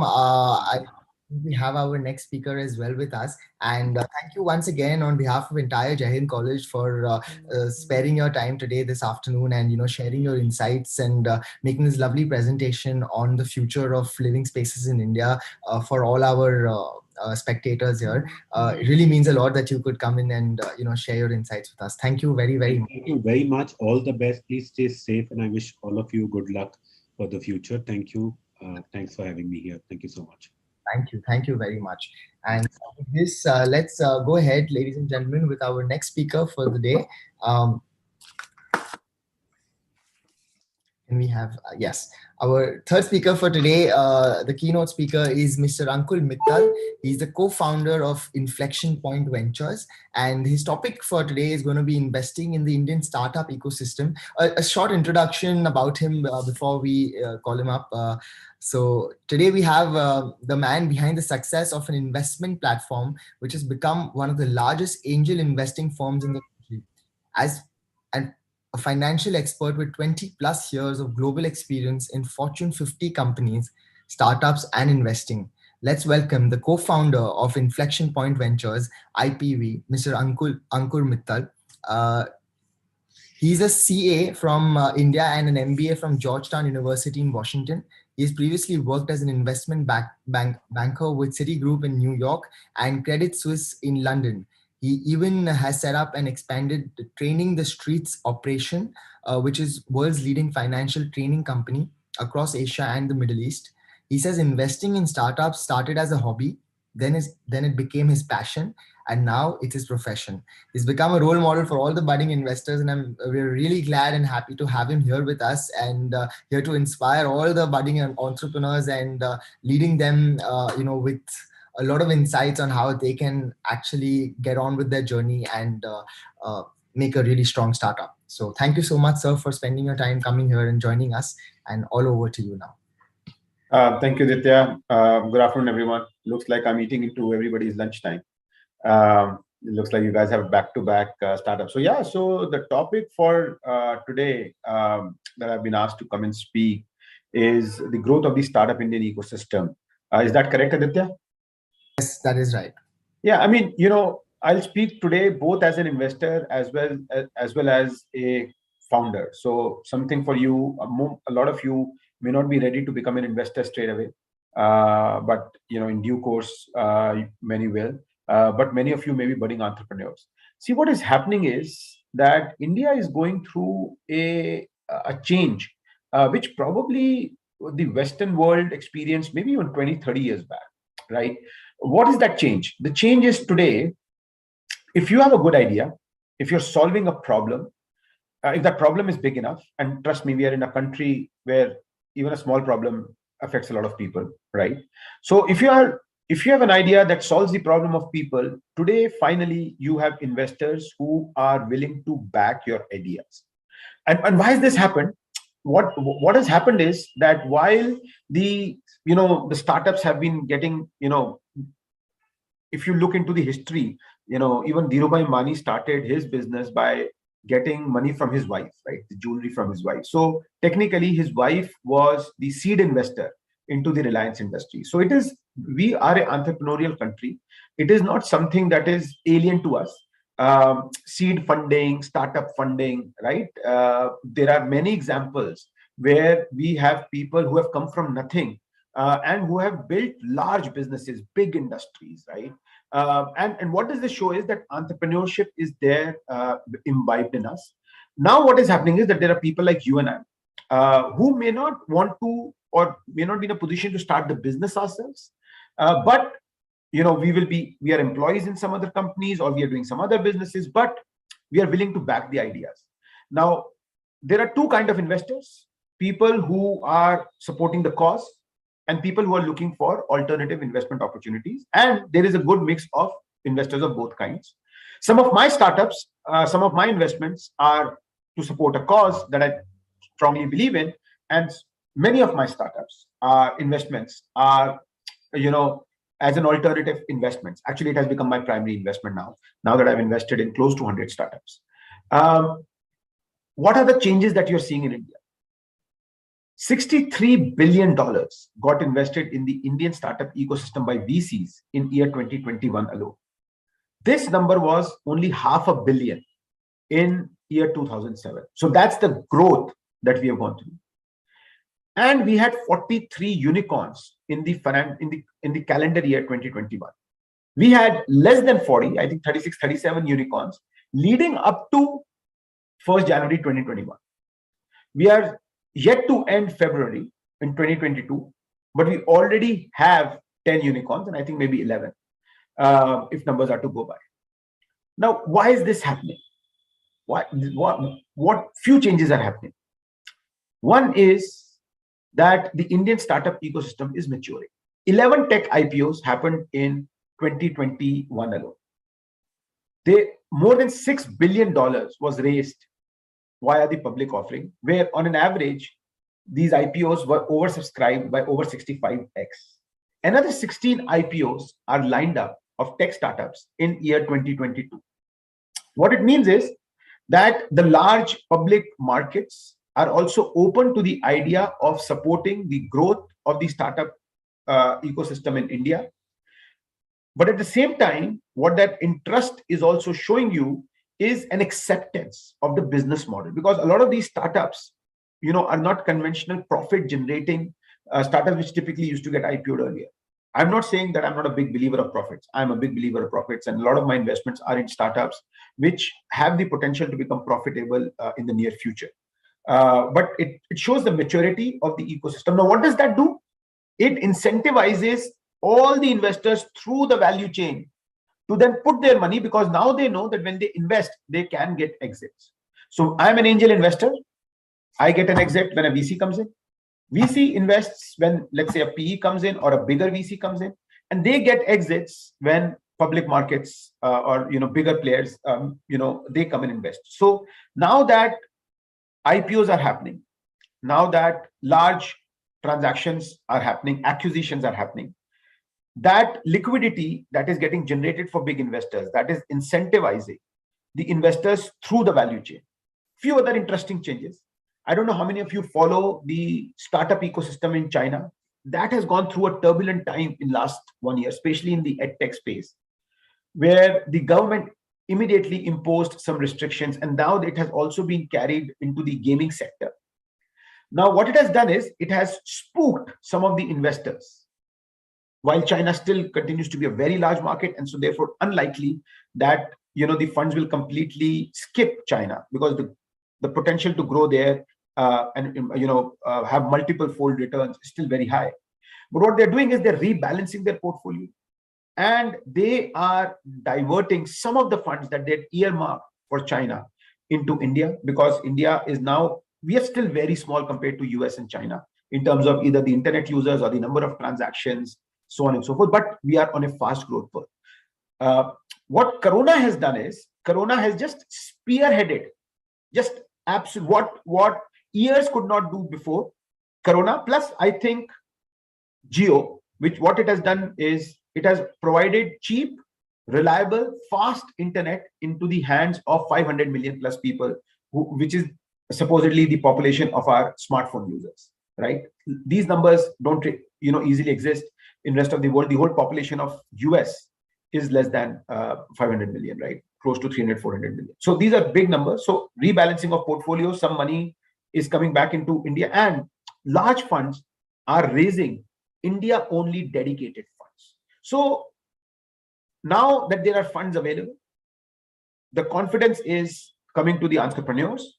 They can leave their high paying jobs. They can leave their promising careers that you guys get after graduating from such good colleges and going to the premier institutions. That if your idea really has potential, you will get an investor, you will get a path on realizing your dreams and for those ideas to become big. From an investor point of view, what is happening is there is a saturation that is coming in real estate. In real estate, I'm sure our parents would have these stories to tell. They bought some land, which was for like, few lakhs, and now it's worth hundreds of crores, right? We all know somebody who has done that. Some piece of land which became like a gold mine. But that doesn't happen anymore. And that is because the price or the appreciation has already been built in. The second is that even in the projects, if you want to really realize exponential returns, you should come at the time of the launch or the pre-launch of the project. Now, because there is no certainty when the projects will get completed, there is a lot of mismanagement that has happened over the years, especially before RERA coming in. What that means is that the returns that you can get from real estate have reduced significantly, and India was never a high yield country. The rents in India are significantly lower than anywhere else in the world. It still continues to capture our imagination, real estate, so it will still be a viable investment alternative, but it is no longer the premier go-to place. When people had a lot of funds, well, they used to think of real estate, right? That is changing. And again, there are some other challenges, which is higher ticket size and greater risk. We have PPFs, great alternatives, but there are restrictions both on entry and exit.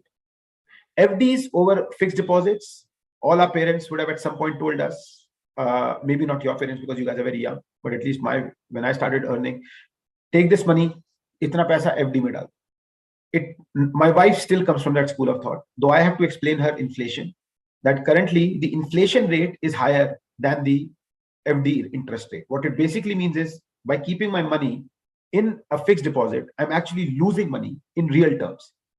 In nominal terms, I'm gaining 4%, 4.5%. But if the inflation is 5-6%, then in real terms, I'm actually losing money by keeping money in fixed deposits. So, then there are debt products, but we have also seen some big debt schemes spectacularly exploding, which basically tells you, that all may not be correct with those debt products or, the ratings that have been given to them. And I was a banker in New York and London in 2007, 2008, when the whole, the great financial, that crisis happened, right? And I saw, it was partly a function of how bad quality debts were being promoted as AAA debts in a layman's term. There was a lot of other complexities that was there. Equities, I'm a firm believer of equities, and I'm long on India. So when there are these dips like we have seen in the Indian equity market in last 6-7 days, I've been busy calling my bankers, topping up my investments, picking up some very good stocks which are now available at a relatively lower cost. For me, it's a good entry point. My son is 7 years old. That's my investment horizon, in the sense that, I can stay invested for a longer period of time. You guys are younger than me, right? So your investment horizon is even longer than me. And when you have such long investment horizon, equity is a great asset class, but you don't want to put all your eggs in the same basket. And that's where comes angel investing. Now, the problem was when I moved back to India from London, the startup bug had already caught me. I wanted to invest in startups, but I was not from the IIT or IIM. So I was not clued into the Indian startup ecosystem. So my biggest challenge was, how will I get, the good quality startups? Second, I have been a finance guy all my life. I took commerce when I was in 11. Then I became a CA. Then I did MBA in finance. Then I did investment banking. Now in investment banking, I got exposed to multiple industries, but my focus always was finance, building models, financial models, understanding the ratios, yada, yada, yada. So if a startup comes to me in logistics space, in healthcare space, in artificial intelligence space, right? I am not the best person to comment on whether that startup is good or not. But that doesn't mean I shouldn't invest in them. Some of my most successful investments have been in startups I don't understand, but somebody else I know, I trust, I believe in, understands, and they have given me impartial guidance. And that is something which we decided to replicate at IPV, where we consciously set out to build a CXO first platform.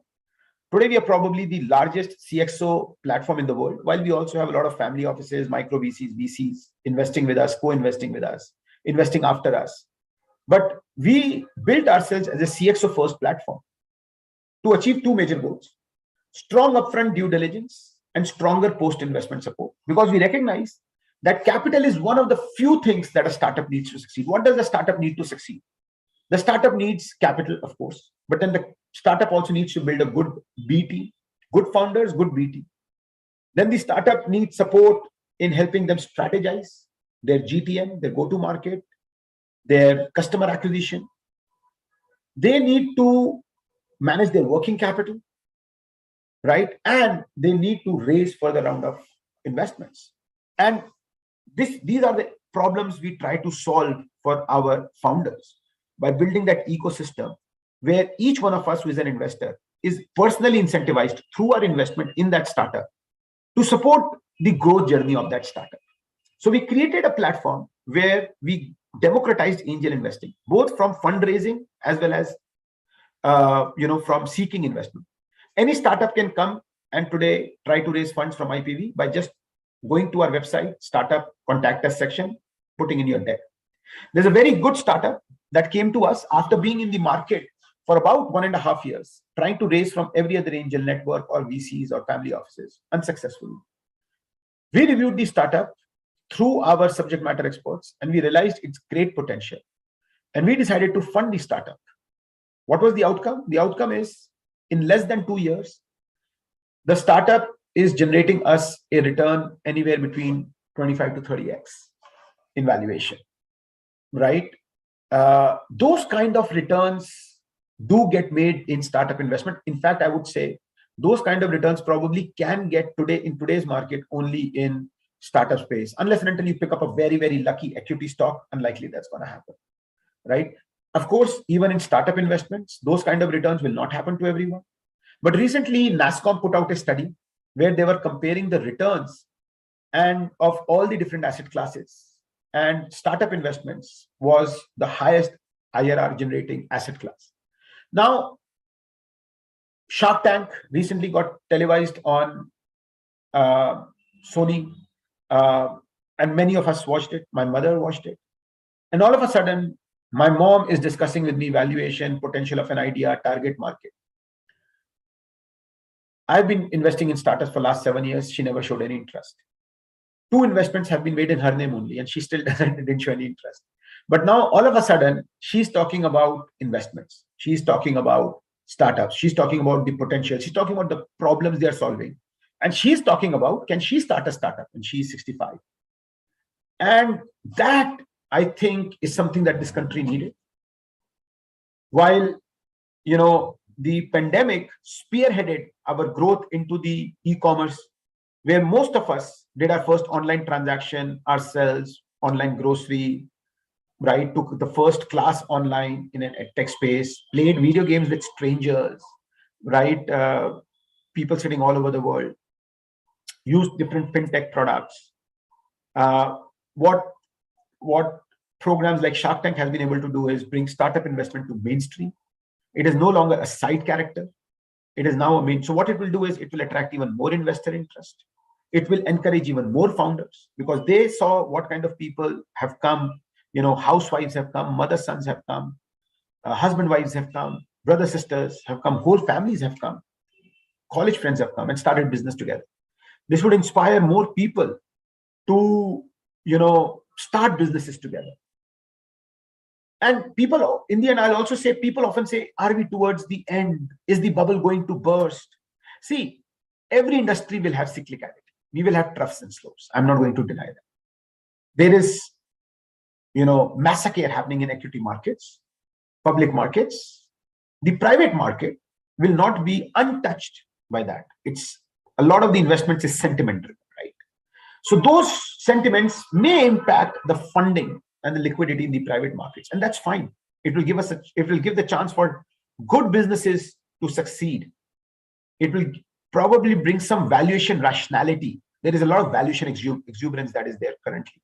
So it will bring in some rationality. It will really separate out the good businesses from not so good businesses, the good founders from not so good founders, right? And so sometimes these corrections are not necessarily bad, right? But overall, if there are problems to be solved, and there are people who are willing to solve those problems, and more importantly, there are people who are willing to pay for the solutions, directly or indirectly, the startups will continue to grow. The more and more people will continue to think about solving the problems, and more investors will be willing to support the growth journey of these startups. So with that, I will wrap up my session. Let me know if you have any questions. Otherwise, I wish you all of you all the best. All right, so thank you so much for sharing your insights and helping us understand the ecosystem of startups and how your journey went. And so we have a few questions that we would like to take, but is it okay with you if we can also have our next speaker first completing his talk? And I have to drop off. Sorry, Aditya. I will not be able to hang around. Okay, so Ashna, what would you like to do? No problem. Well, you go ahead with the next speaker. We should not waste the time of the speakers who are there. Anybody who has any questions, join the list of questions. So I think, Aditya, just sorry to interrupt you. What we will do is we will just take the questions and Mr. Ankur will reach out to you because the last session got extended. So we just let the students have all these speakers and maybe we will send the questions across, because I also understand your busy schedule and the next speaker also has another engagement at 2:30. I absolutely agree. Absolutely. And thank you very much, Mr. Ankur Mithal, because I mean, the way you are the entire startup ecosystem and the kind of contribution you have made in terms of the entire investment and the startup support, it is really commendable. And on behalf of Jai Hind College, really appreciate your time which you have given, and little apologies because of the extension, sir. But I really I hope you understand. It happens when you work. We're trying to be perfect, but it'll take time for us. So thank you very much, Mr. Good luck, everyone. Thank you. Thank Bye. you. Thank you. all the questions that are there for Mr. Ankur can be sent in the chat box. And what we'll do is we'll connect you with him a little later after the event is over. So our organizing team can make a note of the questions and get in touch with her a little later and connect the two if required as well. Thank you so much. And yes, moving on to the next speaker of the day, we have with us Mr. Ajit Karana. He is the founder of Stealth Mode Crypto Project. And a little introduction for him before he begins his talk. So Mr. Ajit Karana is a notable figure in the cryptocurrency industry. He's a former head of the Blockchain and Cryptocurrency Committee, which is a part of the IAMAI, is India's foremost industry body for cryptocurrency. Ajit is an author, entrepreneur, prolific angel investor, former CEO of ZepPay, former CEO of the business incubator at IIT Bombay, and former advisor to Kalari Capital.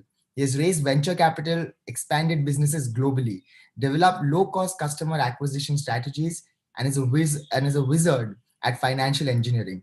Presently, he is a venture partner and a mentor with several international venture capital firms. He spends his time creating awareness about digital assets and advising top token issuers. So a brilliant speaker here we have with the emerging markets and the cryptocurrency markets. He's going to be talking about the future of cryptocurrency. So we are delighted to have you here, sir, and I'm sure all the members here who are on this chat are looking forward to hearing from you about the future of our country, in fact the world. So off you go, sir. Thank you. Hey, thank you very much for the generous introduction, Aditya. And since we are, so I have talked about cryptocurrency in like a 20-minute session, and I have talked about cryptocurrency in like a 24-part, where each part was 1 hour long session also, right? So there is no end. This is a new paradigm. It's a new way of thinking.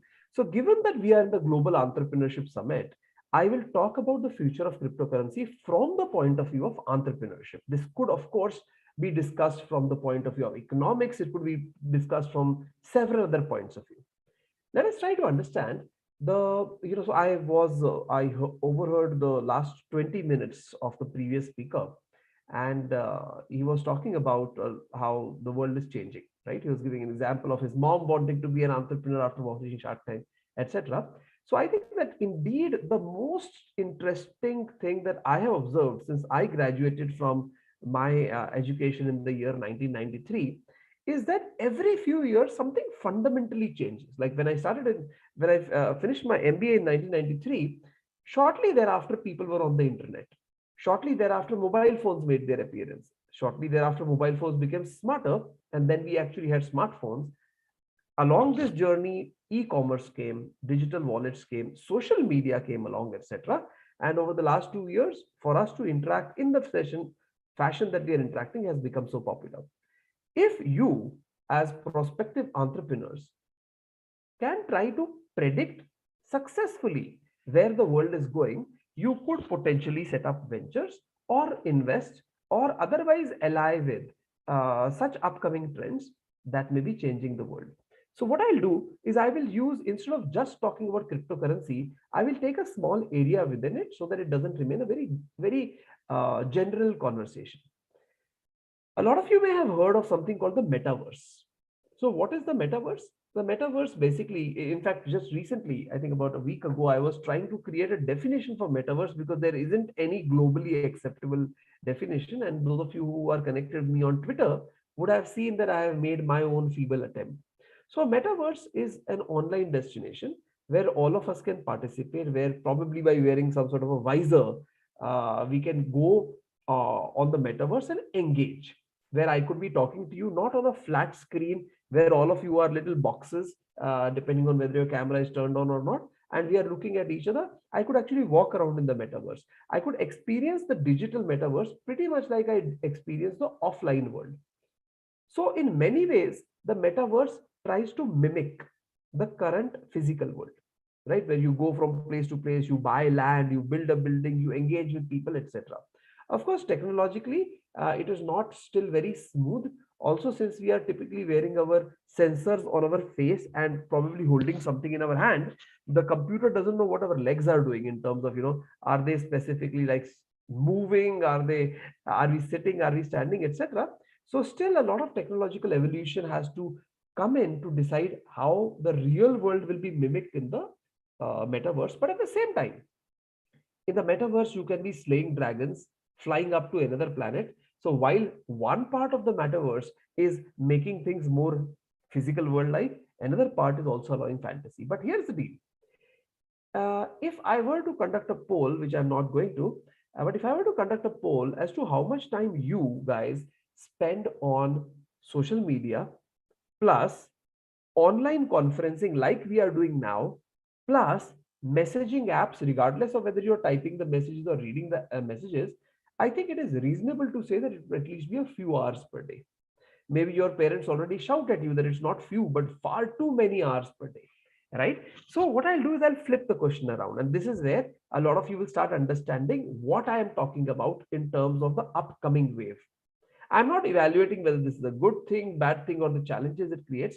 I'm only talking about the entrepreneurial opportunity. So I flip the question around and I, instead of asking you, how many hours do you spend online on these three things, social media, conferencing, and messaging? I ask you, how many hours do you spend offline not doing these three things? Because frankly, our life has become about these things. So sure, we have to sleep, we have to eat food, we have to take a bath and do a bunch of other things, maybe watch some Netflix, etc. The fact is that tomorrow we could be in a world, and I'll tell you, tomorrow is not the year 2030. Earliest demonstrations of this with Facebook becoming Meta will come in the year 2022 itself. But over the next 2 years or 3 years, when Apple comes up with its own device and Google comes up with their own metaverse, etc., a lot of us, and I say this with a lot of fear, by the way, but also sensing a lot of entrepreneurial opportunity, a lot of us will live on the metaverse. Do you know what live on the metaverse means? Means basically, sure, we will still have to sleep, we'll have to physically eat some food. But the fact is that I perceive that if some of you are today spending 4 hours a day on these devices and doing these functions, that number may actually go up to like 14 hours a day, right? It brings about its own challenges, and there is a certain level of undesirability, at least the way we perceive it right now. But the fact is that if people are spending so much time there, some of you may have heard that people are buying digital land. By digital land, I mean land on metaverses. So if we are already seeing that happening, and a lot of people are saying, especially in people of your age group, are saying, you know what? Digital land gives me as much reward as physical land because I can build on it, I can be at a particular location, I can create a business on it, I can create a shop on it, whatever. I think that the opportunities are just going to go explosive. It is almost like you have now gone on a new planet, as in a new earth has been created, and all the opportunities that the earth had from whenever million years ago or whatever is the number of years that it got created up to now are going to be condensed into a 1 year period and become available to you. If you think like I think, and if this prediction comes true, then you know that you're standing at the threshold of the most amazing paradigm shift you have seen yet. Now, why am I trying to correlate this with entrepreneurial opportunities? So when I was a student at the University of Texas at Austin, I figured out that there was this giant American chain called Walmart. It was so huge that its turnover was 0.5% the GDP of America. And the GDP of America is the greatest GDP in the world, at least at that time was. So for a company to have like, 1/200th the size of America was unimaginable. I went to San Antonio, if I'm not mistaken, and saw their warehouse. Their warehouse was so large that it had many, many miles, hundreds of miles of conveyor belt because it was largely automated, and about 40 to 50 large trucks could be simultaneously loaded. So this was the greatest success that the world had seen in a retail setup. But guess what? This was in the year 1993. Come 10 years later, so 2003, which was the most valuable retail startup in the world? It was Amazon. It led me to believe, why is it that Walmart, which was the god of all startups, why did they not rise up to the challenge and become a great e-commerce giant? And this, by the way, has been seen again and again. Blockbuster Video was defeated by Netflix. And you just keep coming up with more and more examples. And it comes to the fact that every time a technological innovation comes, the winner of this technological innovation tends to be somebody who took birth for this purpose. And that is where all of you people attending the Global Entrepreneurship Summit can gain.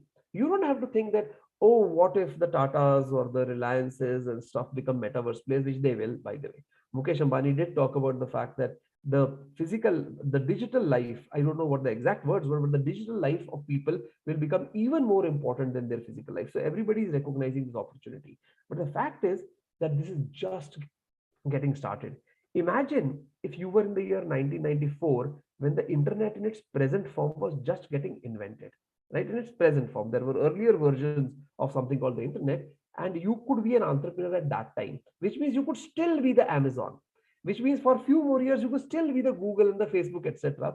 I think that is the opportunity that is staring us and propelling all of this. And now I'll bring it back to the thought of cryptocurrency. Propelling all of this is the fact that, barring one, all innovation I have seen in my life, several of which I listed with payment wallets and social media and e-commerce and consumer internet and smartphones, all innovation is driven by decentralization and disintermediation. Fancy words, but what they mean is that they democratize you.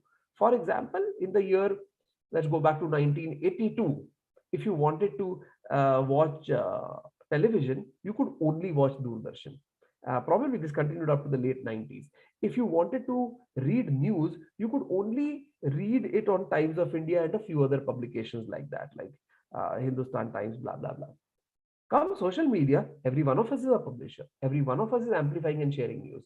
You know, every one of us has the power to talk to everybody without having to wait for companies to give us a telephone connection anymore, right? In light of that, all innovation that I have seen in the world of technology tends to democratize power. And the ultimate democratization comes, I think, in the blockchain paradigm. I'll explain why. In the blockchain paradigm, for example, if we were to consider the case of Bitcoin, there is no company called Bitcoin. There is a person, supposedly a person called Satoshi Nakamoto who invented it. But regardless of whether there was one person, whether that was a group of people, whether it was a male or a female, or doesn't matter. In fact, if that person today says, you know, I don't like Bitcoin anymore, I'm going to turn it off, that's not possible. While Mark Zuckerberg theoretically or his team can turn off Facebook, right? But Bitcoin cannot be turned off by anybody. As long as two people decide that, any two people in the world decide that Bitcoin should continue, it will continue. So what this has done is that it has removed the power of the central authority, right? Who is the central authority? Well, in your college, your principal could be a central authority. In the country, the government could be the central authority. In the area of banking, the Reserve Bank of India in India could be the central authority, etc. So what the blockchain-based paradigm does is that it removes the power or removes the need for having a central authority. Now, why do we need central authorities? Well, we all have grown up, not just me, but even you have grown up having a lot of value for central authorities. For example, it is possible if you are one of my neighbor's sons or daughters, and I'm strolling around and I meet you and I say, hey, you know what? I came across this very interesting course. I think you should participate and go through that course. It is possible that you or your parent might actually ask me, oh, that sounds good. Is it government recognized? Which means, despite the fact that in every democracy of the world, we look upon our governments pretty poorly. We have a dim view of our government, and this is true about all democracies. Despite that, we have so much faith in our government that we want to pursue an academic program, often only when it is government recognized. What I'm getting at is that we have grown up with the belief that this central authority, regardless of the fact that it doesn't always do what we want it to do, actually provides us the comfort because we trust it.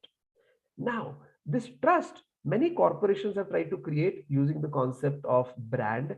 So, for example, if you buy Coke or Pepsi, you feel that it may not be poisonous for you.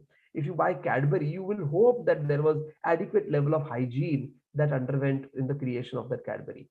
But what if, and this is the key, what if the system did not require trust? Note, I'm not saying that you trust a company or a government or a bank. I'm saying, what if trust did not enter the picture at all? What if, pretty much like you know that the sun will set this evening and rise again tomorrow, it is not a matter of trust. That is exactly how the system works. What if technology, e-commerce, money could actually work that way? And that is where the concept of cryptocurrency comes in. That is the reason why, despite the fact that for a lot of people who don't understand cryptocurrency or understand it a little bit and find it bizarre and predict its demise and say, you know what, cryptocurrency is not going to last. This is why, uh, despite all problems and some countries saying they'll ban it, cryptocurrency refuses to die. In fact, becomes bigger and bigger with every passing year. The advantage here is that we do not need permission from somebody.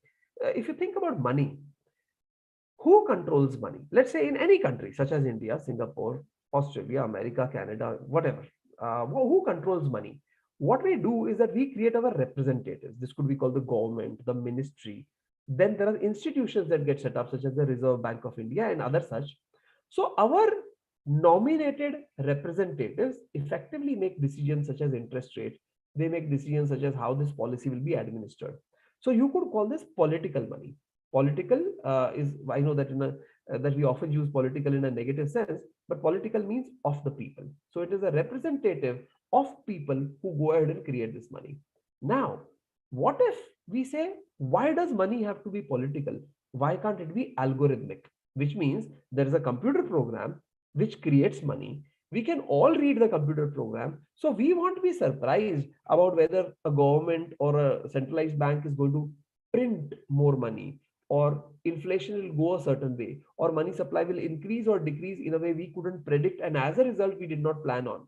What if it was all written in a program that every one of us can work on? And what if all of us had the power to technologically vote on evolving this program when the need arises? That is the future of money.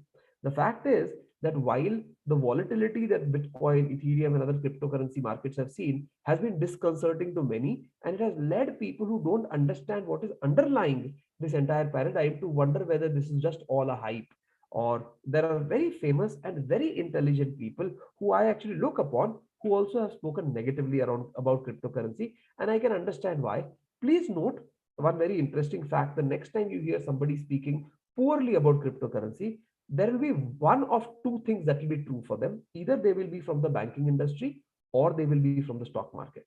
Why I'm saying this is that these people have spent their entire life worshipping this religion called the stock market or the banking market, and hence when something comes and challenges it and says you guys are all obsolete, of course they don't like their new religion or the new god, to use examples or words from the belief system. But what I'm trying to say is that we have reached a point where today about 2 crore Indians, I think that is the best estimate, already have at least some cryptocurrency.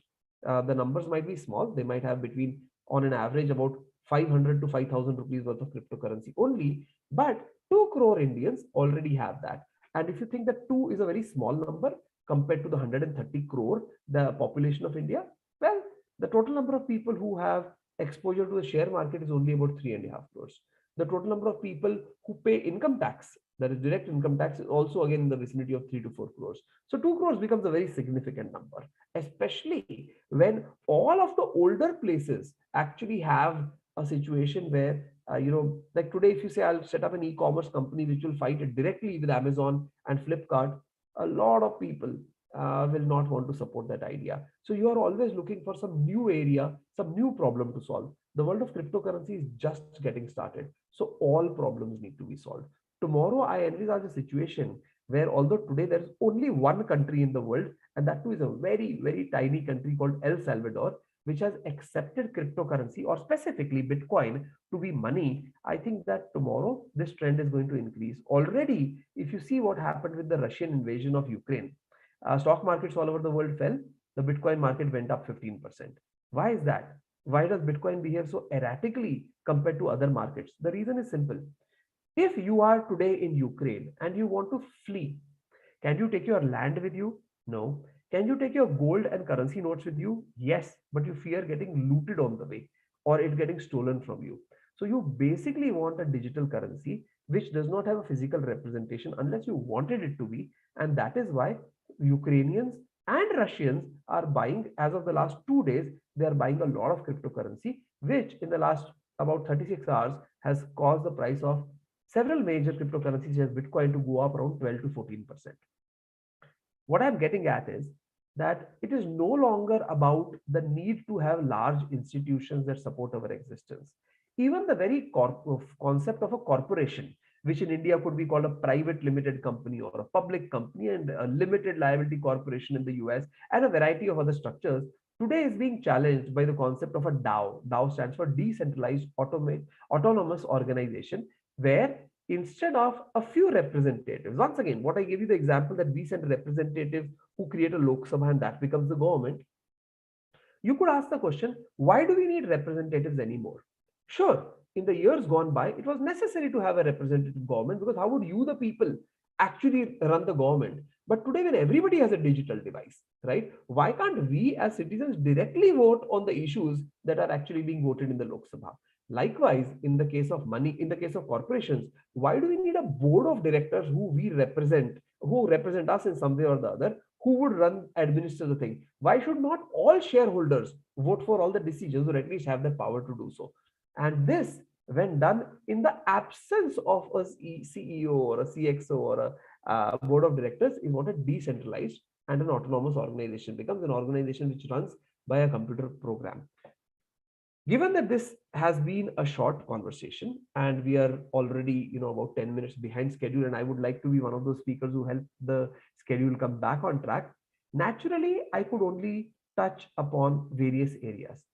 What I will do as a closing remark is I would encourage all of you, those who don't know about blockchain, or if you are not technologically inclined, those who don't know about cryptocurrency, just promise me one thing. I don't want you to become a believer or non-believer. I don't want you to start investing lots of money or stay away from that. Those are your individual decisions. But a decision has to be backed by education and understanding. So all I want, in fact, not just do I request you, I implore you, because tomorrow, by tomorrow, I mean in a year or 2 or 3, you will probably regret not taking my request.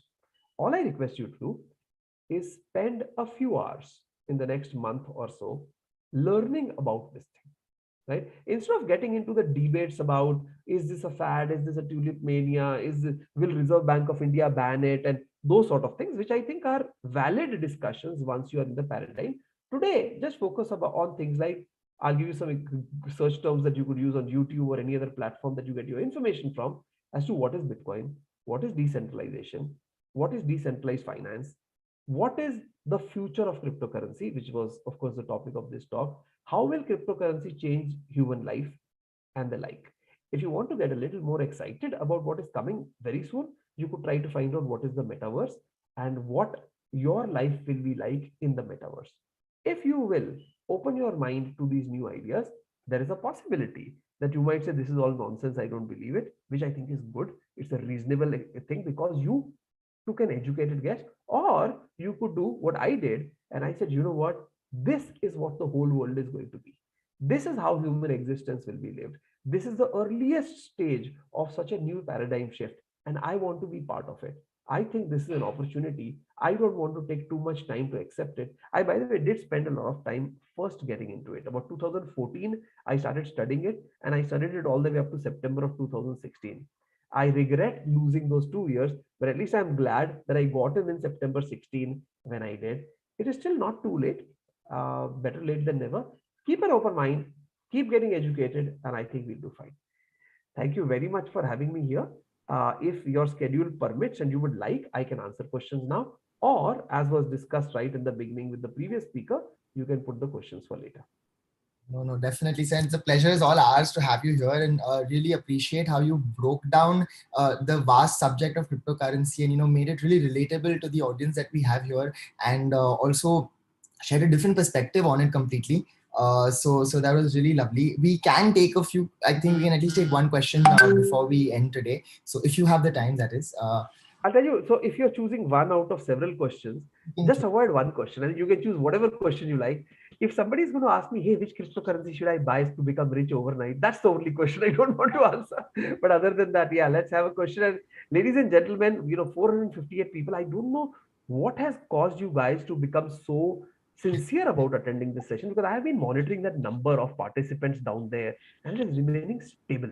Usually it kind of keeps going down as the day progresses. I wonder if Dr. Raki Sharma is like very strictly controlling attendance to this session. No, Ajit sir, definitely not. In fact, it's live stream on YouTube also, and there are attendees out there. It's crypto, and all the speakers were very good. Like, so that is it's like, everybody have realized skilling, and that is what Jai Hind College is also all about. And you have been there right from year one, so you know how students are very, very willing to learn.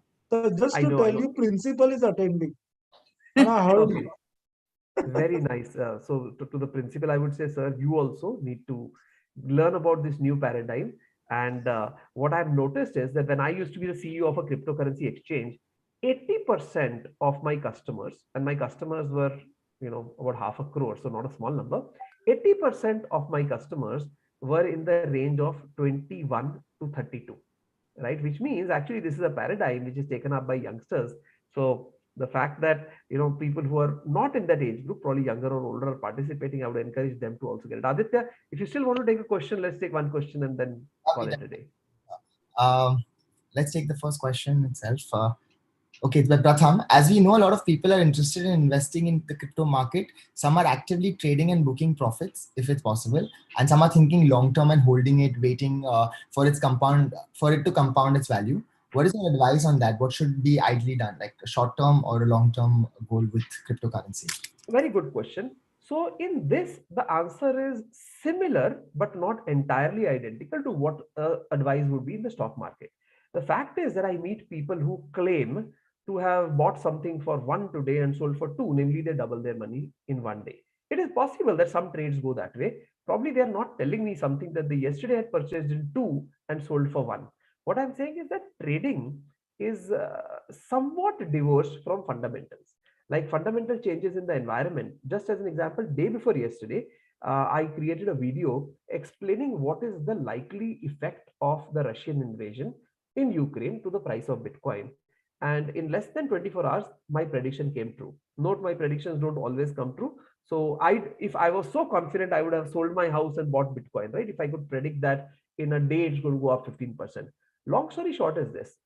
When something is extremely volatile, stock market is volatile, but crypto market all the more so, right? For example, in March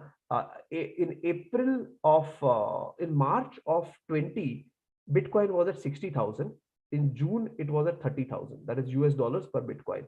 In November of 20, so in March of 21, 60, June of 21, 30, November of 21, 68, then now it is at about 35, 38. So when something is as volatile as this, and by the way, Bitcoin is one of the most stable cryptocurrencies. So in the cryptocurrency world, you can see far more dramatically volatile tokens than this. I would recommend that age-old thing that mutual funds have been shouting from rooftops called SIP, Systematic Investment Plan, where you invest a fixed amount of money at fixed periods, thereby not just do you get the average price, you get better than average price because you're buying more shares, more mutual funds, or in the case of the current conversation, more tokens at lower price and fewer tokens at a higher price. This yields a disproportionately higher return when the price goes up. I think that is the best advice I can give you.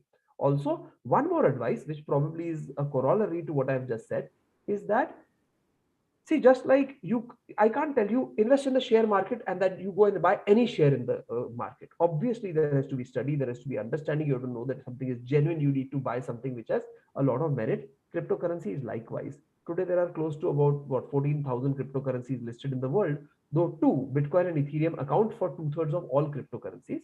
So they could be called the largest cap cryptocurrencies. But I regret to say, in my understanding, that a large proportion of these cryptocurrencies, a very large proportion, is actually garbage. By garbage, I mean they're riding on some sort of a hype cycle where somebody's saying, oh, you know what, Bitcoin is now at $40,000, too much. Is there something that I can buy for low so that becomes the next Bitcoin? First of all, you never have to buy one full Bitcoin. That is like saying that gold is at 75 lakh rupees a kg. Now I can't buy it. Well, you can buy 0.1 gram of it, right? So you can always buy 100 millionth of a Bitcoin for just a few paise. But what I'm saying is that please do your study. Don't just watch one random YouTube video which is hyping up one particular token and telling you why it's the greatest token. It requires at least as much research to choose what token to invest in as it takes to decide what stock to buy. So long story short, trading, very dangerous. I don't do it. It is a very stressful activity. In fact, when you look at me and you try to guess my age, you may probably think I'm in my 40s or 50s or 60s. The reality is that I'm only 22 years old. The reason I look so old is because I have been so stressed out with what I have to do in the cryptocurrency market. If you didn't realize that, that's a joke. I am 52 years old. But having said that, don't trade, invest in the long term. Don't try to buy one more great cryptocurrency and then one more great cryptocurrency. If you have like 3, 4, 5, 8, 10 cryptocurrencies that you can get into in the next 1-2 years, that is more than enough. So that means you have more than a month to actually study each token that you may choose to invest in. Once again, the purpose of this session is not to tell you to invest in crypto. Not at all. Not at all. It's to get you to think about it. Then whatever conclusion you make, since you will bear the positive or negative consequence of that, I think we will do well. Thank you, sir. Definitely words. 1 second, Aditya, just 1 second. Mr. Ajit, what you said, we will take it. We will be reading it, including us, and as sir said, and we all will be reading, but with the promise that you will be doing one master class to solve our doubts whenever you are free in the upcoming months. Huh? So that will not be keynote, right? So I'm a fan of Jai Hind College. I'm a fan of you also, Dr. Raki. And a lot of you may not know, probably my voice is betraying the fact that I was asleep till about 20 minutes before this session because I'm not located in India. I'm in a different time zone. And despite that, when I realized that Jai Hind College is calling me, so I made it a point that I'll be here. And yes, I will be here again. I absolutely love what you guys are doing. Thank you very much for coming. Thank you, sir. Thank you. Means so much to us. Also, for everyone here, please go follow him on Twitter. I think he has lovely insights that he's also been putting up there. So you definitely should be following it up. And thank you so much, sir, for sharing your insights. It was a complete pleasure to have you here. And as ma'am said, we're looking forward to having your masterclass with all our students and hopefully even other students if we can invite for it. Jai Hind always believes in giving the best to everyone that's here. So thank you for being a part of our journey and being a part of this lovely event and taking it a notch higher with your presence. So thank you once again on behalf of the Jai Hind Organizing Committee. And all right, everyone. So we have now come to an end to the keynote speakers and a great talk we have had from all the speakers that have been a part of our event today, and a lovely lineup. I hope it was really interesting, and you've got some inspiration in different fields and the different topics they spoke about. So hopefully you can make the most of it now and start your journey. And if you ever require any help, if you have any questions, any doubts, you can always get back to us. And we'll connect you with these people to help you in your journey. We always believe in pushing you and helping you push yourselves. So that's what we are going to be doing. So thank you once again to everyone who's here. Before we end the session today, we have a few announcements. So we had this startup competition where 25 startups joined us and they competed amongst one another. And today we're going to be having the final round at 4:30.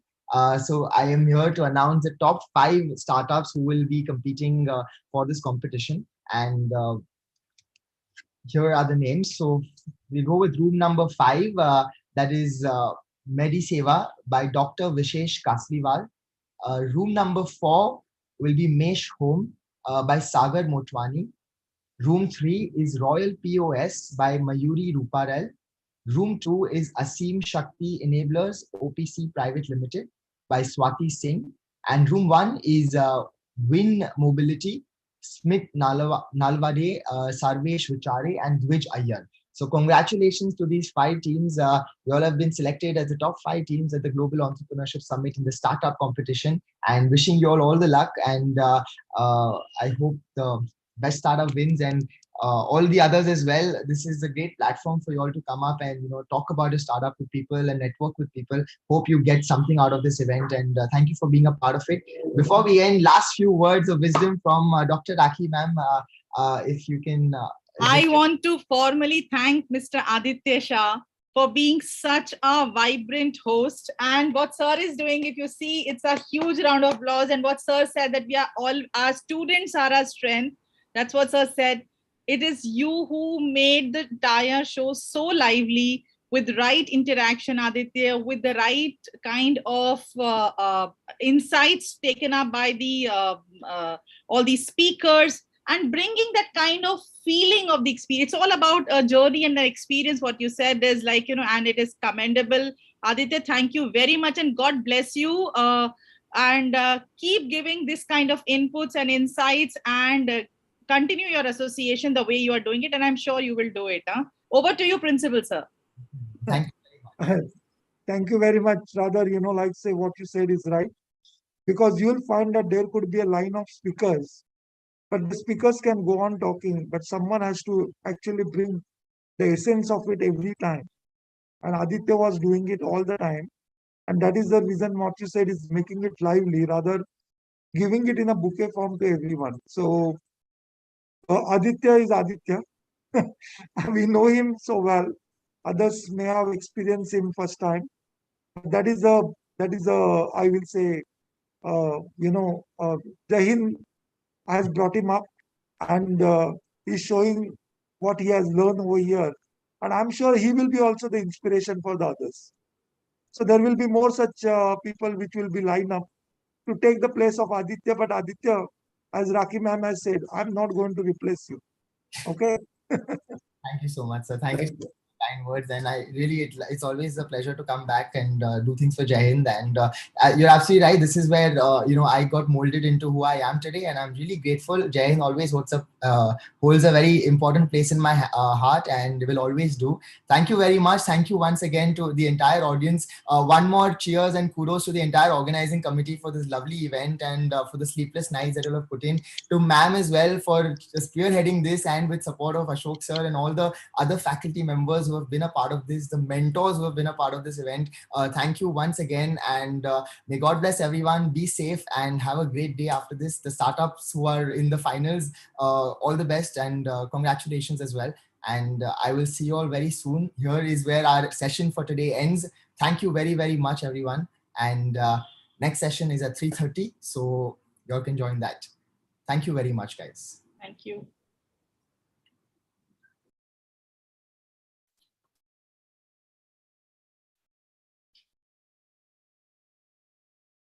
Ashna, you want to say something? Yes, ma'am. The feedback form has been floated. Everyone, please fill in the form.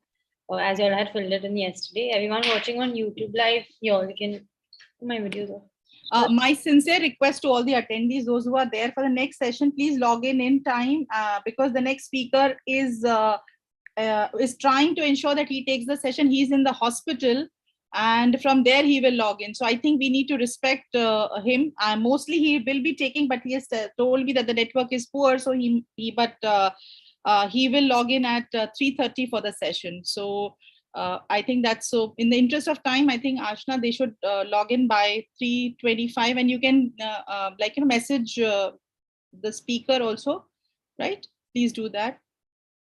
Okay, ma'am. So I hope everyone's enjoyed today's session. Thank you for joining in. And once you fill the form, you can leave the meeting. Thank you so much. Ashna and the entire team, thank you very much for taking this load and the weight and continuously doing that. Great, great work. Really great. Thank you so much. Okay, bye, guys. I'll leave the meeting. Thank you. Take care. Thank you so much. Bye, sir. Thank you.